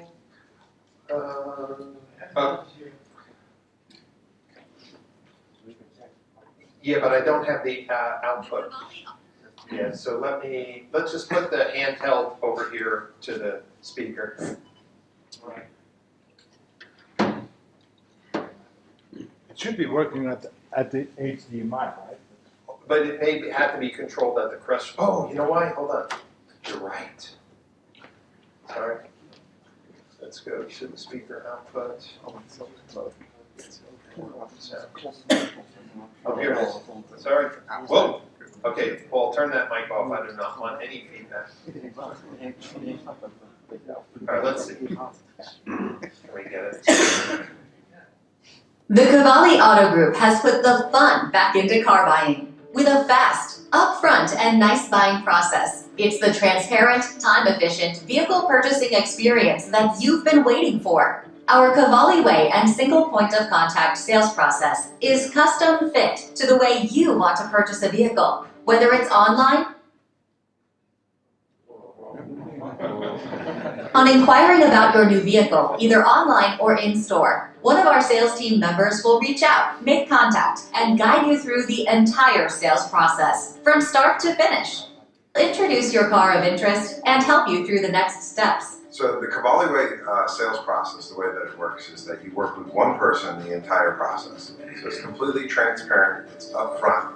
You're going to land on a vehicle, and then if that's the vehicle that works for you and your family, you're going to come in and spend that entire time working out whatever the best deal is, whether it's lease, finance, cash. You're going to do it in an upfront, transparent manner so the whole family gets involved. There's a lot of people involved, a lot of moving parts in that traditional process. Within the single point of contact, it really is seamless because the consumer is able to meet one person, build that relationship the entire time. So a lot of other dealerships, they're going to spend some amount of time with the salesperson getting to know the vehicle in the beginning, and then they're handed off to a finance manager, which tends to be somewhat of an awkward transition, and then they're handed back to the salesperson afterwards to go over the vehicle, and it sort of feels rushed from point to point to point. With us, you're going to spend all of your time with me. I'm going to get to know you, I'm going to get to know your needs, I'm going to go over everything that you can need on the vehicle in addition to the vehicle, and then I'm going to give you a great delivery at the end and teach you how to use your new vehicle. We want to create that sense of family. The Cavalli Way is to keep those customers coming back to us over and over and over again because we make it fast and efficient for them, and it's not a process of a 4-hour process. Now we make it easy for them. They're able to go on our website. They're able to see, this is the vehicle I want, okay, I've selected. They're able to do the create my deal. They're able to say, well, wow, I've created and I have complete control of what I want my deal to look like. Now I'm going to go in and now I'm going to do the process with just one person alone. Well, in the traditional model, you're going to see a salesperson, a sales manager, a finance manager, possibly a delivery person. So you could have 4 or 5 different people. That's obviously taking up more of your time, where with the Cavalli Way, the single point of contact process, you're going to deal with one person throughout the whole process from start to finish. To save time, your designated salesperson will bring your vehicle to your home or a place of your choice. All you have to do is make an appointment. For in-store appointments, we'll have the vehicle cleaned up and pulled up and ready with a product specialist. Here, the single point of contact, you just have to talk to just one person and really get very personal with one person, and that one person is going to take you from point A, point B, C, and D, and all the way up to the delivery of the vehicle, and you're going to feel very, very comfortable. We worked with one person. We didn't work with the team. Although they do work as a team, there were no games that were played. He knew what we wanted. and delivered on everything, exceeded all expectations. Salesperson, sales manager, finance manager thing for me was new. When I immigrated to the US, that was a new thing, and it has always driven me up the wall. It's driven me completely crazy because you talk to one person, and then that person doesn't talk to you, but is going to talk to someone else, and then they're sitting there in a glass box talking, and then you see them and they see you. You don't know what they're talking about though, so they could be talking about everything, and then they come out and they knock off something, you know, crazy off the price, and it's not even relevant. And then they do that game 4 or 5 times a day. And that's the same thing. So you have a car buying experience, you waste half of your day, and then you walk out, you know, more nervous and more worked up than you came in. Here, you talk to your salesperson, he does everything. Whether at home or in store, your single point of contact product specialists will provide a detailed, dynamic test drive that is catered to you. We'll walk you through our Create My Deal buying process. With complete transparency, utilizing market-based pricing algorithms will save you more time with an efficient transaction. You will also have the ability to review and purchase any protection packages desired for your new vehicle. Our fully transparent process allows you to complete the contract portion of your buying experience at home or in store. The contract will be automatically and electronically delivered to your email. We project everything from an iPad onto a large TV screen, so the customer is able to see everything that the salesman is seeing. The customer sees it. They can interact with it. They can use the iPad themselves. They can change parameters. They can change anything they want to customize the deal exactly the way they want it. Customers like it because, like I said, it's more efficient. You know, they get someone they trust. They get someone that they build rapport with. It's more of a they understand the person. It's not a stranger that they have to continue meeting. So it's more of a, instead of dealing with a salesperson, it's like dealing with family at a certain point. Our single point of contact salesperson will go over in detail all the new technologies in your new car and help you complete all personalization of your new vehicle. We will also introduce you to our service personnel and service department, so you'll know where to go for the maintenance of your new car. We've been customers at Audi Lakeland since the day that it opened. At the other Audi dealership, I felt like I was just a number. She's Dutch, by the I way. feel like a part of the family here. He's Italian, I think. Our customer service doesn't stop at the sale. We'll stay in contact to ensure you are completely satisfied, and we'll continue to send reminders about service and send out promotional emails to stay in touch. When we say customer first, we mean it. The transparency and efficiency that this process brings to the car buying experience is second to none. Our consumers have already come back and given us that feedback. Having to deal with one person streamlines the process, makes it easier, quicker, and most importantly, effective. We don't have to deal with anybody but our salesperson. He's Dutch. It's so much simpler than any other dealership experience I've ever had. Find out why our sales process is the only way you'll ever want to buy a car again. The Cavalli way with the Cavalli Auto Group. Now, aside from the striking difference in height of people, less than 5% of dealers in the United States have a single point of contact. But I believe it is the future. That's my opinion. Operational efficiency for every franchise dealer in this room and for every independent dealer. Never before have I seen disruption coming to how dealers make money. And so the only thing I can tell you to absolutely prepare is, are you operationally efficient? Do you have a clear reason why people will buy from you? And you heard one person, you may say that they said it too many times. Only because it's such a desired experience. When someone goes through that at the end, they actually say, this is the easiest way to buy a car. I've never, because in the US, really, they normally see 4 people. And this is just one approach. All I'm saying is, do you have a clear brand promise in video that you can share that says, if every dealer in Holland eventually for a new car could be at a fixed price, with a fixed commission, and there's a jump ball like a basketball, and who's going to come down with the ball? It's most likely going to be the dealer holding group or dealer who has the most benefits or perceived benefits to the consumer. And this is important. I think the way in Holland, I think 80% of the dealers do it like this. Yeah. I think it's standard in Holland. That's right. I may be wrong, but... No, and the reason why I showed it is because remember at the beginning I said that Holland is advanced in some ways from the US. We can learn from each other, but the question is it assumed or is it clear? Do the customers know whether to go to this store or this store? If everyone's doing single point of contact, then it has to be something else, right? Or if single point of contact is expected. Now, I just picked some, is anybody from this group here? Congratulations, I get to pick on you. No, Rich. I get to encourage you. The reason why I bring this up is what do we need to do in order to be operationally efficient?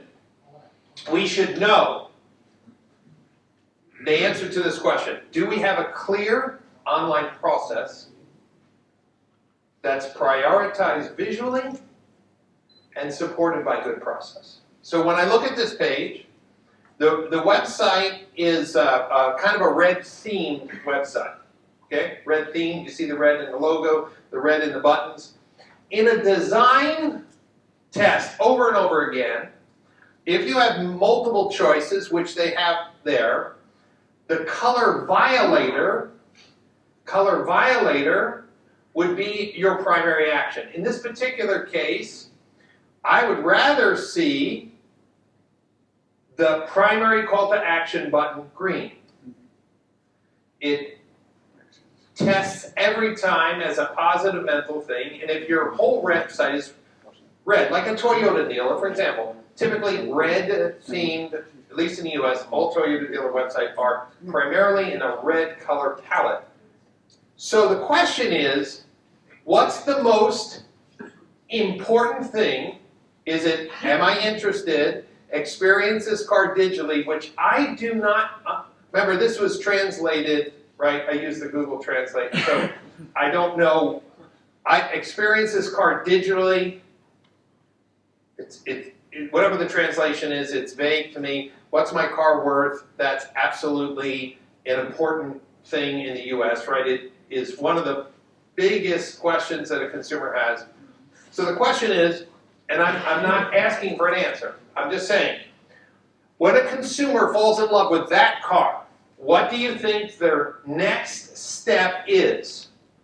And that next step should be clear, because I want you to be able to say, when someone comes to a car on our website, there is a clear next step or call to action. When I went to this website, anybody here from this group? Okay. This website had some why buy messaging in it, which I liked, right? Again, why should they do business with us? And I love the fact that they had a photocentric approach. Now, again, I'm sharing some data with you. You just have to trust me.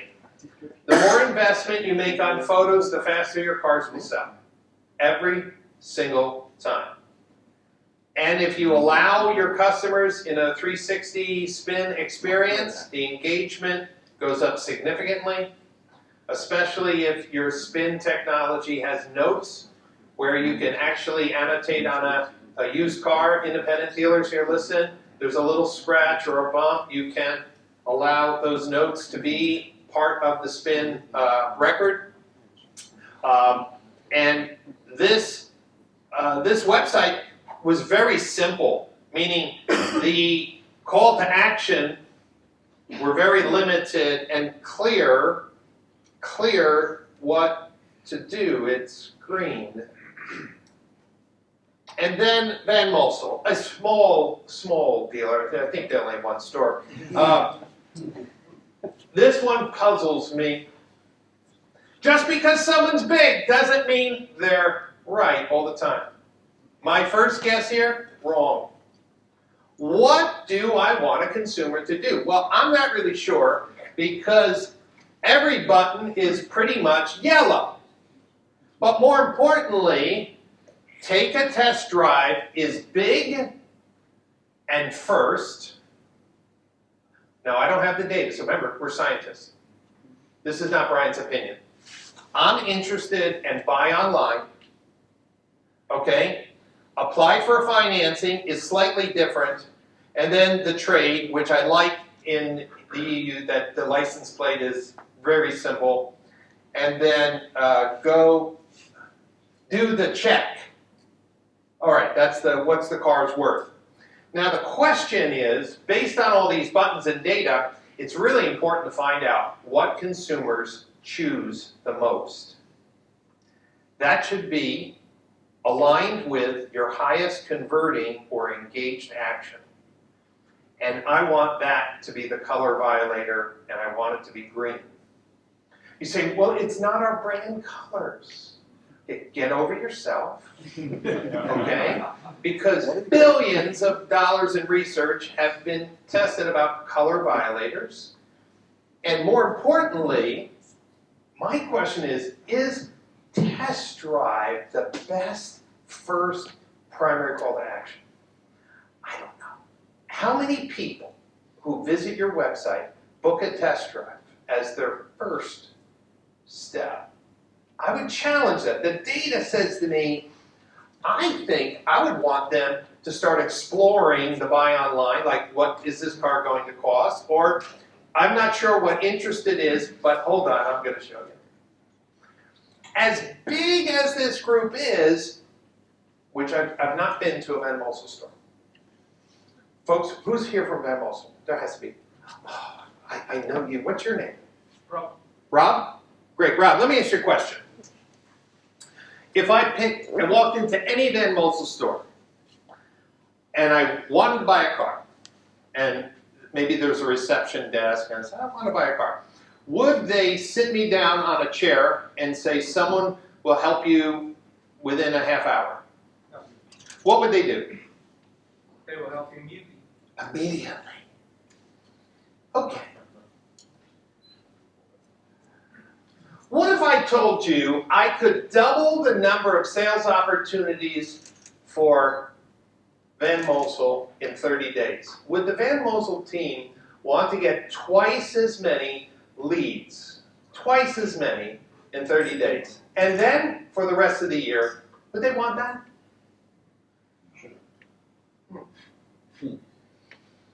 So,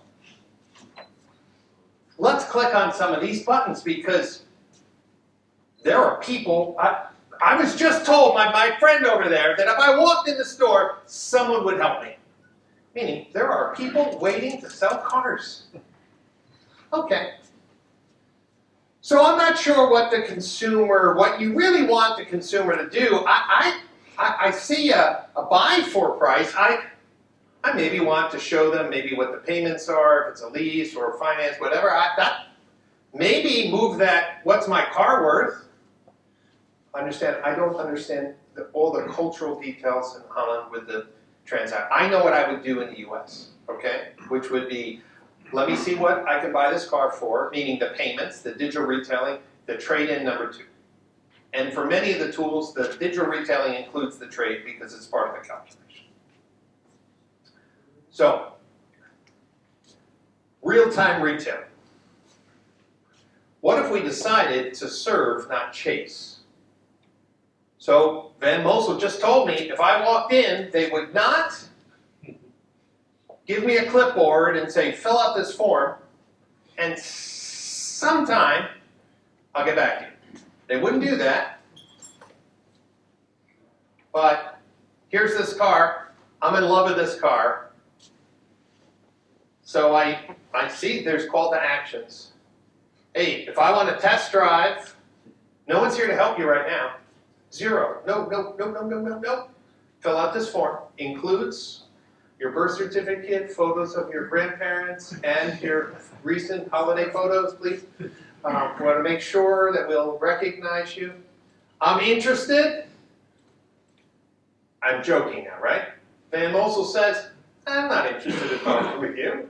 I mean, I have people in the showroom. If you want to come in, I'll talk to you. But right now, even though there's 2 people in the store, right now who could talk to you? We're not going to talk to you, we're going to have you fill a form.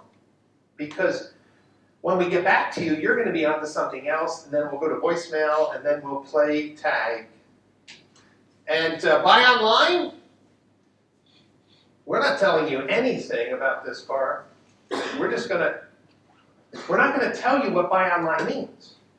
We're just going to assume that filling out the form is not the first logical thing the consumer wants. I'm pointing the finger at my new friends at Van Mosul because we're going to double their sales opportunities. Sales opportunities, not leads. Because remember, leads are also ghosts, right? People don't respond to your leads 100%. Because they've moved on, maybe to a competitor. I'm just pointing out, what if we rethought, if the OEM is going to come in and dictate how much money I can make on a new car, and maybe a used car, I have to be operationally efficient on everyone who identifies with Van Mosul, or with Lauman, or your dealer holding group, or your store. So, this Nissan store has 3 buttons. Notice the green button. They're a student of Brian Pasch's efficient retailing. If you click on the green button, it goes right into a conversation with their digital retailing platform where they can evaluate their trade, fill out a credit application, start the process, ask us a question, goes immediately, it's not a form, it goes right into their chat system, and schedule a test drive, no form. Goes right into their chat system where a bot starts the conversation. I'm here to schedule a test drive. What's your first name, last name, what day you want to come in, time, does the whole thing. If they get stuck at any time, in real time, the sales floor is seeing, watch, the sales floor is seeing this happen. There's somebody on our website filling a test drive. The BDC or your sales can watch that happen. Oh, they're getting stuck. They're asking a question the bot doesn't understand. Or, listen, the salesperson can jump right in and take over the automation. So the question is, to Team Van Mosul, how many people are clicking those buttons during the day? Here's what you're going to find out. Not many. But less than 40% of the people are filling out the form. Less than 40%. Point. Everybody in this room, find out how many people click on your 2 or 3 or 4 buttons a month. And you're going to be surprised. Because when you divide it by the number of business days, you're going to say, I could talk to those people during the day. I don't have to chase the consumers of a question during the day.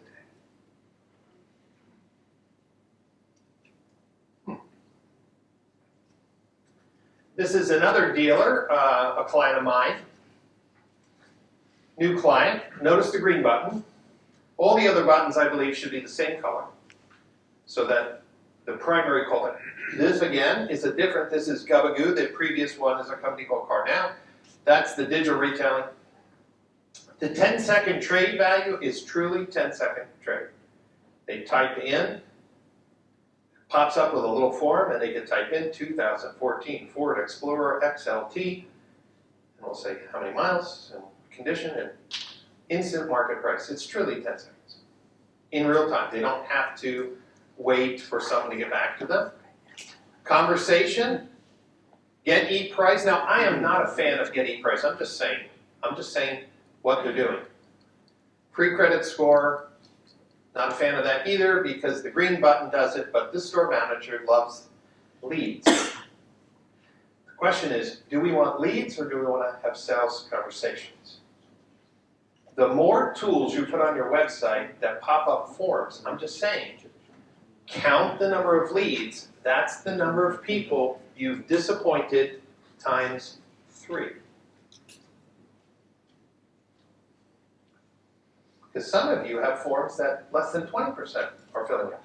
But you've never looked at it because you said, this, well, hold on, Brian, let's try to pull this all together.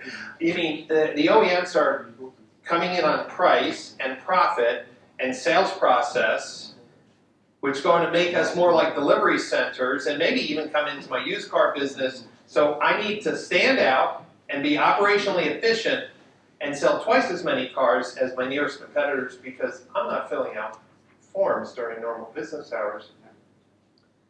If they want a message and talk to me,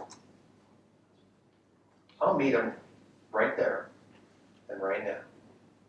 Now, on a mobile phone, for this particular website platform, they had a second, I just want to be transparent, they decided, obviously, to have 2 green buttons on the mobile experience, and I don't have a huge problem with that. Of course, it violates my thought process because this website platform doesn't put the little phone, icon, which most website platforms do.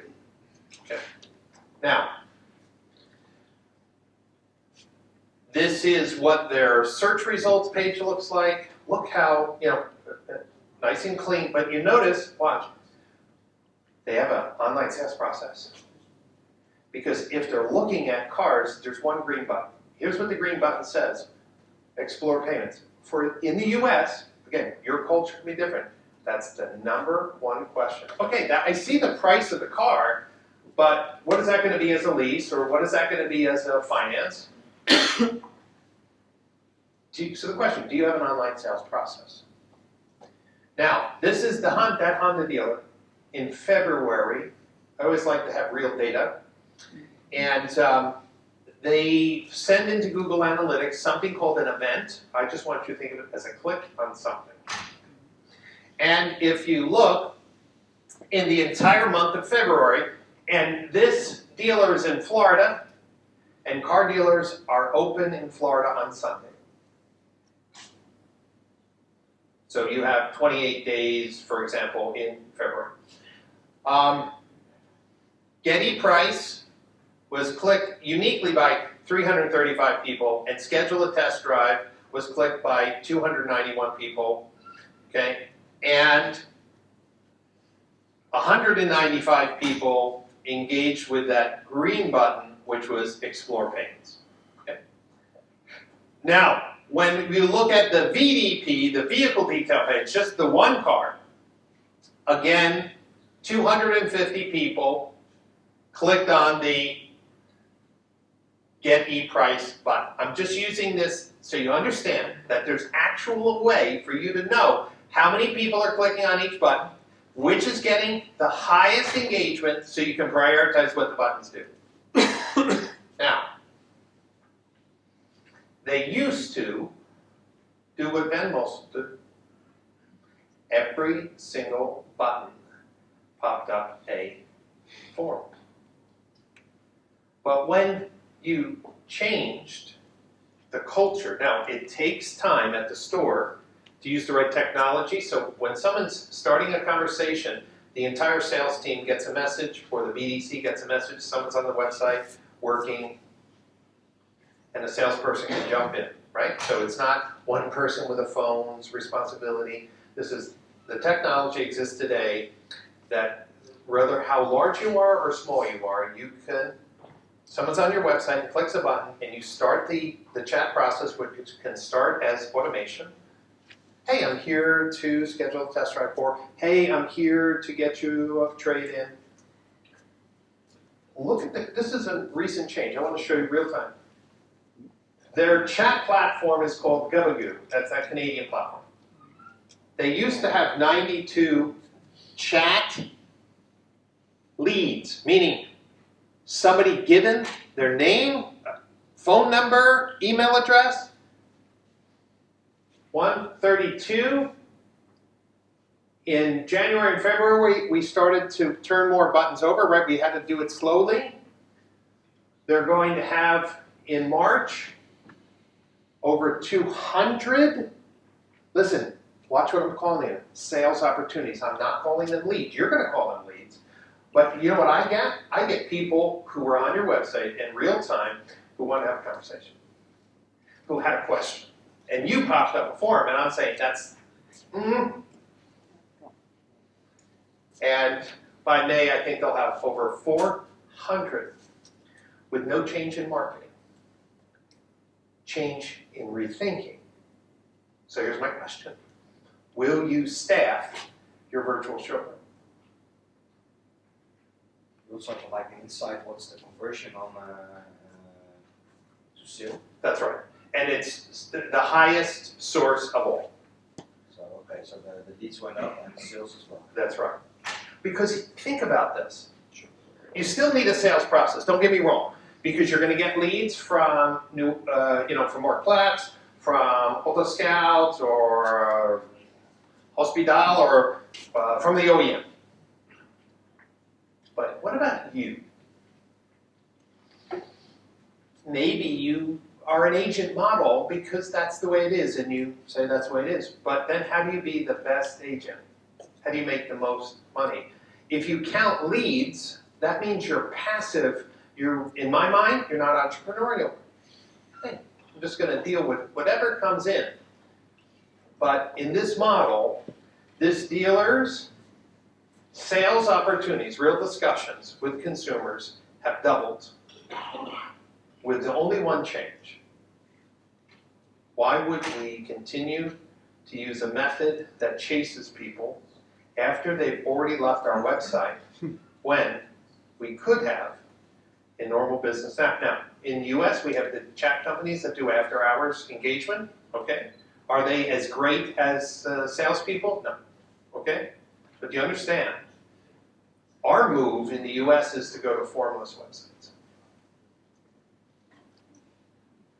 And I can give you large and small dealers who have moved to this and will never go back.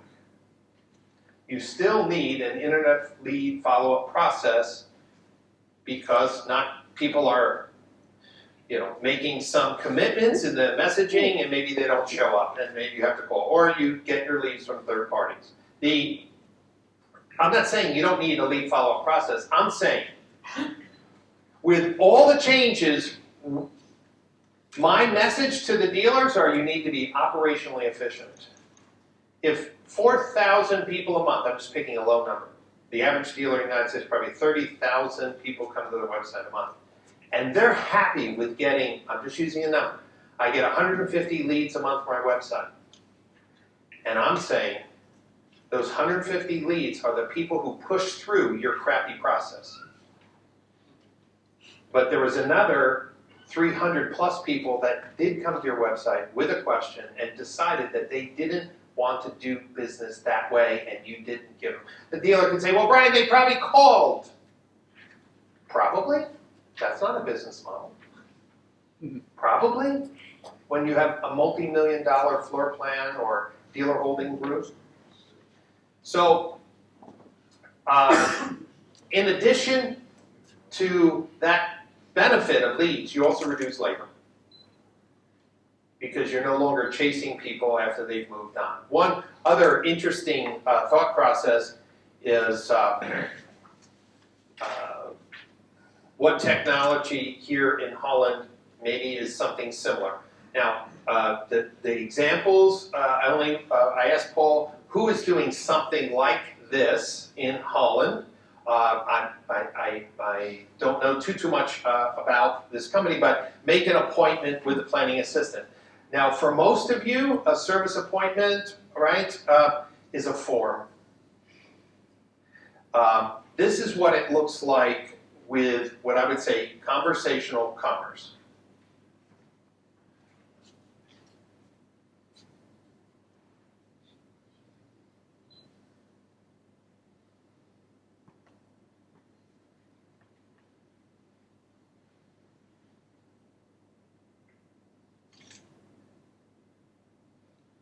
And as you can see, it's going through an automated workflow, okay? What I'm saying in the US, when this is happening in service, in conversational commerce, the service advisors can be notified and they can watch this. In case someone gets stuck, they can take it over. You with me? Same thing with sales. If someone is, instead of your trade-in form, which we saw, and we have these bots that do the trade evaluation by asking questions, okay? Or, why make the consumer fill out the form? Hey, someone's on our website interested in a trade value, why not? That is routed to the used car manager. The used car manager is messaging with in real time. Why chase the person? This is the question, to ask ourselves. One other thing is voice automation. And in the US, the biggest problem still for dealers is when someone wants to book a service appointment, they can be put on hold. They can go into the voice mailbox. Does anybody have that problem here in Holland, that booking? Okay, so now we have automation. I'm your digital assistant, Stella. I can book, change, or cancel appointments. How can I help you today? Oil change appointment. Are you calling about the 2020 Chevrolet Equinox? Yes. Okay. When the phone number came in, the software does a data dip into the DMS, looks for a customer match, finds the vehicle in the DMS that phone number owns, and that's why Stella asked, are you calling about the vehicle in real time? And it happens in real time. Could you please state the approximate mileage of your vehicle? 15,500. Okay. Please state your first name and then your last name. John. Thank you. Before we proceed, do you require any other services for your vehicle? No. Okay, let's book your appointment. Will you be dropping off your vehicle? Yes. Please wait while I check our schedule. I have an appointment available for Monday, January 3rd at 7:45 a.m. for drop-off. Would that be okay for you? Yes. Would you like to confirm your appointment for Monday, January 3rd at 7:45 a.m. for drop-off? Yes. We have successfully scheduled your appointment for Monday, January 3rd at 7:45 a.m. to drop off your vehicle. To help improve our service, we would like to get your feedback. How would you rate this call on a scale of 1 to 10? 10. Of course. Is there anything else you'd like to say about this call? Now, you did an excellent job. Thank you for calling and for your feedback. Goodbye. 8 out of 10 people going through the service. We have dealers who are booking hundreds of service appointments a month through Stella. 80% of the people give the score 9 or 10. Stella can also book a rental car. So if the dealer offers that, they can say, would you like a rental car? For how long? And such, okay? Why do I bring this up? There is some automation that you should consider to be operationally efficient.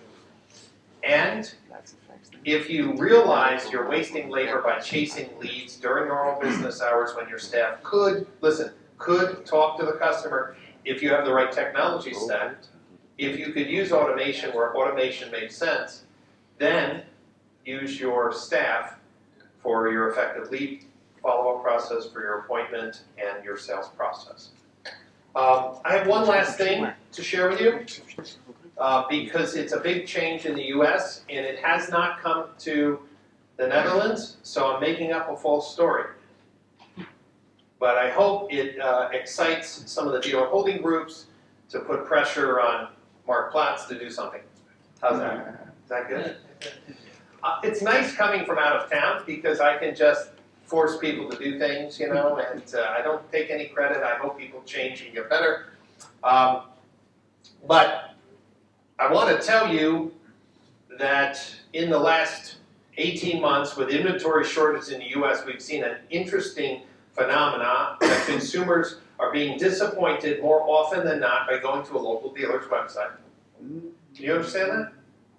If inventory levels are really low, here's Audi Lakeland, right? As you know, they normally have 75 to 100 new cars in stock, and when you look at, say, cars.com, this is a portal in the U.S. which would be very similar to, an Auto Scout, or they're not a horizontal like Mark Platz, but it's an auto listing site.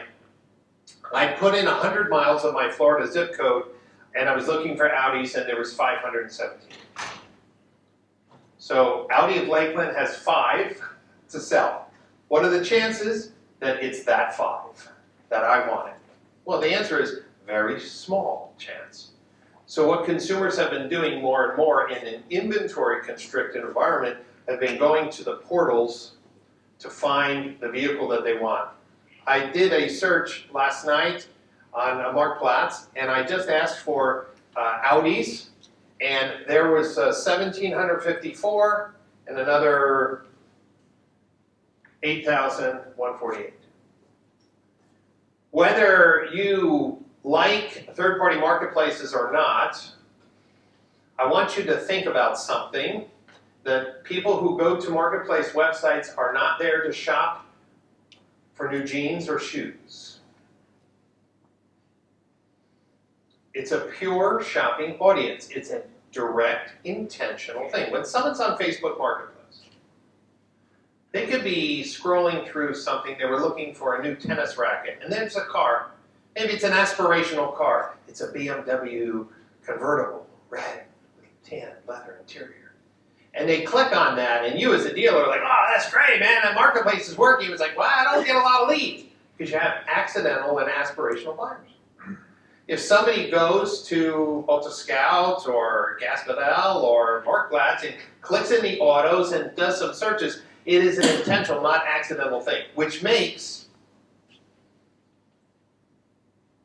third-party marketplaces a pure audience of local in-market shoppers. Now, you say, well, Brian, that's nothing new. Just hold on. When we think of return on ad spend, most of you say, well, I list my cars and I hope to get leads. Isn't that true for the dealer here? I list my cars and I hope to get leads. It's hard to measure exposure, right? It's hard to measure, someone saw it and they just walked in.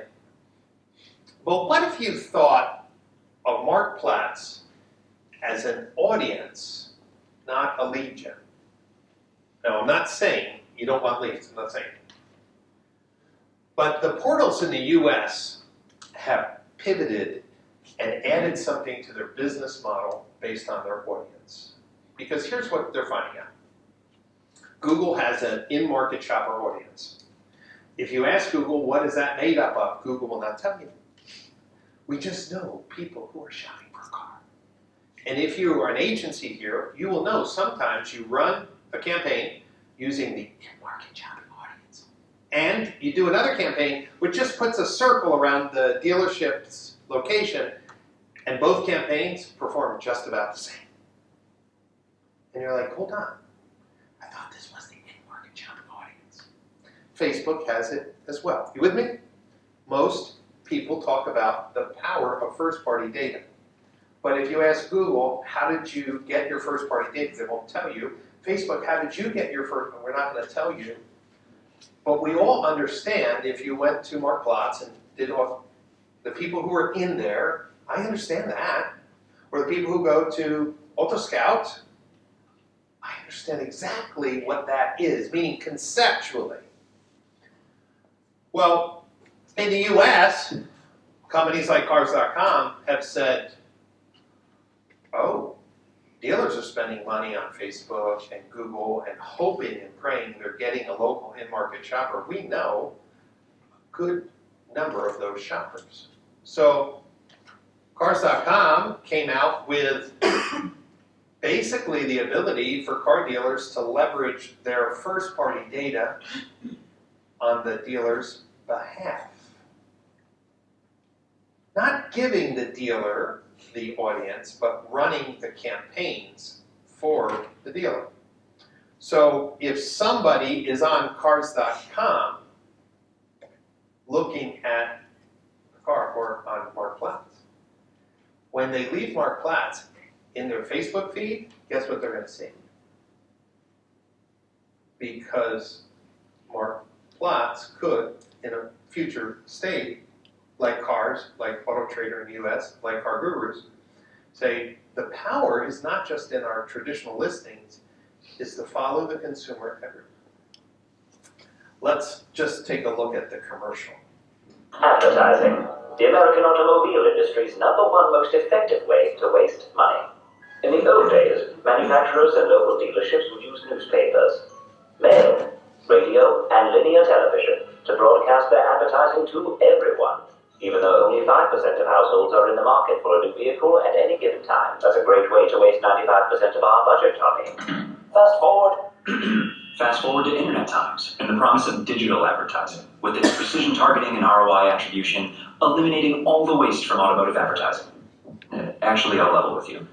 Most of that targeting is really just guessing. Big advertising platforms will tell you they know everything about a consumer, but they don't know the only thing that matters. Are they actually in the market for a car? These big advertising platforms use modeled lookalike audiences to spend your money on people who demographically look like car shoppers, and then water down and bloat that audience so there's more people to spend your money on. At Cars.com, we had a crazy idea. What if you could stop guessing and start only targeting people you know are actively shopping for a vehicle? Because we actually know. We're Cars.com. Over 25 million people come to Cars.com each month, and they're not looking for toasters. They're looking for cars. It's a 100% pure in-market audience, and 75% of them haven't decided on a make, model, or dealer yet. For over 20 years, we've helped dealers put their inventory, brand, and reputation in front of this pure in-market audience. And as we saw our partners wasting money on this targeted guessing game, we knew we had to step in and help. Introducing Fuel in-market video, powerful omni-channel advertising, from small screen social to big screen OTT, only targeted to local shoppers you know are in market because they were just on Cars.com. It's pure, exclusive audience data that you don't share with anyone, because only one dealer per territory can access it. That exclusivity protects and grows your market share by making you the dominant brand in each zip code you claim. And whether you choose to run your own spot, choose from our library of proven winners, or make something custom with our amazing creative team. We'll put the message in front of your in-market audience that will drive them to your business. And that's it. Advertise to people you know are looking for their next vehicle. Show them why they should buy one from you, and dominate your market by being the only one who can. It's Fuel in-market video, the future of automotive advertising. Now this is my thought. What if Mark Platts said, hey, dealers who are on our platform, people who look at your vehicles on our platform, will automate retargeting campaigns on Facebook, automate display campaigns in the Google Ad Network, and provide pre-roll video. Why do I bring this up? I don't control Mark Platts. But I come here to challenge the think, to rethink today.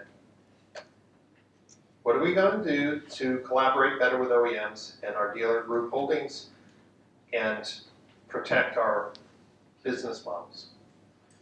What are we going to do to rethink how we serve customers online on our website? Do we chase them because we only thought of using forms, or do we rethink and serve them during the day, serve, not chase?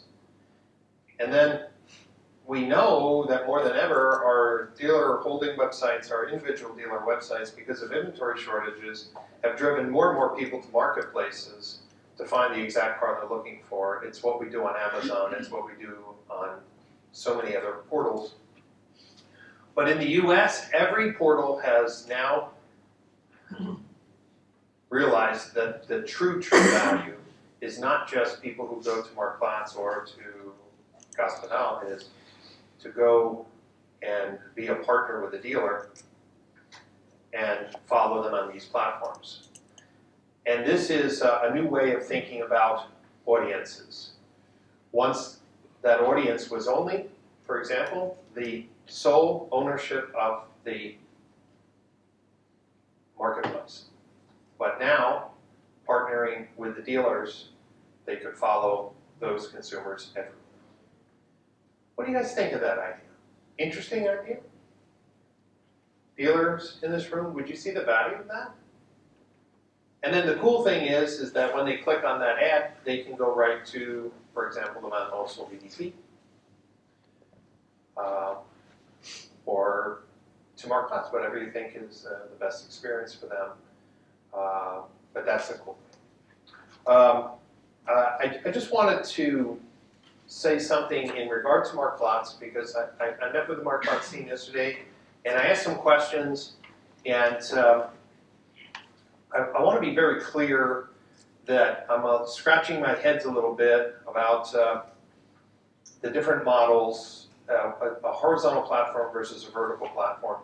So we know, I just looked for a clip art already online, and I wasn't a graphic artist, but the idea that people, over 80% maybe of the population here in the Netherlands has the Mark Platz mobile app, and they find products and they message. What I was talking with Paul about is that most dealers get this message as an email and then email the customer. And I'm like, you're kidding me, right?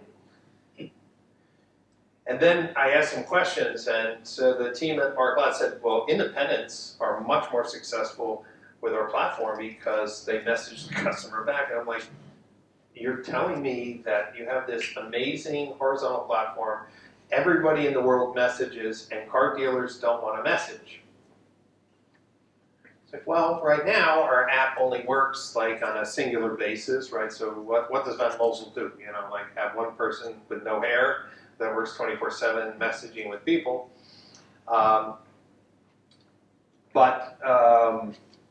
Again, another challenge for if there's any CRM companies here, dealer holding groups, I think the answer to this, and we have this in the US, just so you know, is that the messaging platforms have open APIs. Mm-hmm.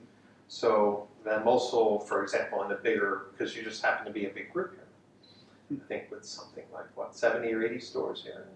Okay. I do my research. But honestly, in the US, you would have a messaging app like Gabagoo or CarNow or Podium, and you would have hooks into Auto Trader's real-time messaging, Cars.com, real-time messaging, and such, so that BDC or the dealer holding group could respond in a central portal, but it would come through as a message to the consumer. I want to challenge you that this is probably another breakthrough that we all need. To have such an important horizontal, so I told the team at Mark Platz, you got to publish an API. You got to publish your messaging API. But then it's going to need either a CRM company or a messaging interconnect player, someone who's more than just chat, to support the API, so that a dealer holding group or an OEM could actually communicate with people on Mark Platz in real time. That's what's missing. Because the difference between, say, a franchise or dealer holding group's impression of Mark Platz versus an independent is night and day. And here's what I'm just a scientist. I'm not a politician. And I'm not saying Mark Platz is going to publish an API. It would be stupid if they did. But how do we become operationally efficient? We have to meet the customer where they are. We have to communicate them in real time, in the preferred method that they choose, with least amount of labor, because we have to be operationally efficient. And when I saw that, I was like, man, now I understand. But it may take the power of a Van Mossel group to say, I want that API, because we have the tech team, we could do unified messaging on our own tech, and talk to Mark Platz customers in the way that they prefer. Because just be clear, if somebody messages a customer on Mark Platz, 80% plus is going to see that message. If you email them, it gets buried with other crap. And even though Paul showed me some automation that was pretty cool by actually using the hash of the email and sending some automated responses, and 30-something percent, 37% or something was actually, you know, engaging and making appointments, I'm like, that's not good enough. Because if someone's messaging you, you should be having 80% engaged conversations. Again, it's the future. You know, the market here for EVs is much more advanced than the US. But I will tell you that I'm still not seeing enough content on the websites for EV questions. You should know that voice search is becoming more and more important. I was at Paul's house and he had a little Google device and he talked to this magical box and he was able to see the cameras in another home. But do you know your SEO and your content needs to be formatted so Google sees it as a response to a voice query? Did you know that?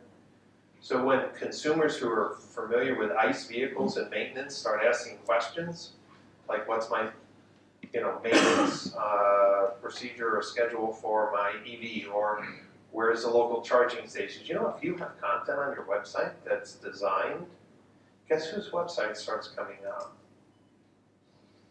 In the US, we're just starting, and the dealers who are putting real EV content with questions and answers on their websites are showing up in voice search for regular ICE vehicles and let alone EV. I just want to say that if I want to be operationally efficient and still entrepreneurial, I want to be showing up in Google search as much as possible. You should also know that your Google My Business listing is directly tied to your SEO on your website. So Google listing only has 10 categories. 10 categories. And some people think that they will only show up for those 10 categories. That is not true. If your website has a lot of EV content, when someone's searching for EV something, your Google My Business listing can show up over others because your website has the answer to the question that the consumer has. So just want to let you know, you guys may be more advanced. I didn't do an audit, but when I think of the top 20 questions that consumers have about EVs moving from ICE vehicles to EV, the question is, do you have those 20 top questions answered individually and properly formatted on your website to show up in search? So we covered a lot today. Paul, are we somewhat on schedule? Sure. Great. Did you enjoy your afternoon? That's the question. Yes. All right, so I need some feedback. Of all the things we talked about today, what was one thing that hit you the most that you might be able to apply when you get back to your dealership or dealer group? Green button. The green button, right? One primary call to action to make it stand out. Now, if for some reason your website is green, like if your theme as your group is green, do not make the button green. Okay, it has to be a color violet. Go. More contact by messaging. Yes. With WhatsApp and those things. Yeah. You get a 3 to 4 times engagement rate for messaging versus email. Can we just look at our own behavior on how quickly we respond to messages versus emails? So why are we continually pushing a form-based culture on our website when we know we hate that method ourselves? We just have to rethink. What else? Something that you heard today that you might apply when you get back? Your vision on the fact that in the future there will be one single point of contact that will be successful. Yeah, for sure. It has to be operational efficient. We should be asking ourselves, are forms operationally efficient during normal business hours? The answer is absolutely not. We chase people, they've moved on, they're cooking dinner, they're in a theater, they're with their kids at a soccer match. Go. 1 year ago, there was also a presentation from you, I think, or someone else, Brian Pasch, and people who were in the dealership could buy a car in 5 minutes. Yes. Now it's different a year later, and people go through a journey. So it's not only those 5 minutes. Yeah, I mean, there are some people who, like me, when I buy a car, I don't want the dealer to go over the car. I'm like, just give me the car, I'll figure it out when I get home. Like, but there are other people who want to spend 2 hours going over every feature. That's not me. Get me in and out as quickly as possible, because maybe I think I'm smart enough to figure out everything, okay? So we just need to be able to provide a process that matches the customer's view of what the car buying experience is. One more person. Something that you heard today that you might be able to apply when you get back. Build the Go ahead. message API. Oh, go ahead. Sorry, build the API for the messages. Have to. Go ahead. I think about selling the sales process was very interesting. Yeah. I think we always sell products here and also a platform that facilitates it quite well. But Yeah, like if you have a button that says buy online and it pops up a form, you already jumped ahead because you didn't explain why they have to fill out the form, right? You with me? So if you're going to do something like that, buy online, why not have it say a little video, and it doesn't have to be a long video, say, look, here's our process. At Pasch Motors, we have a very convenient process. If you'd like to buy a car online, I'm going to ask you to do this. You're going to fill out a form, and you're going to give us your trade information. That's going to allow us to contact you within 24 hours or whatever to review all the paperwork. We'll go over, you know what I mean? Like sell the process.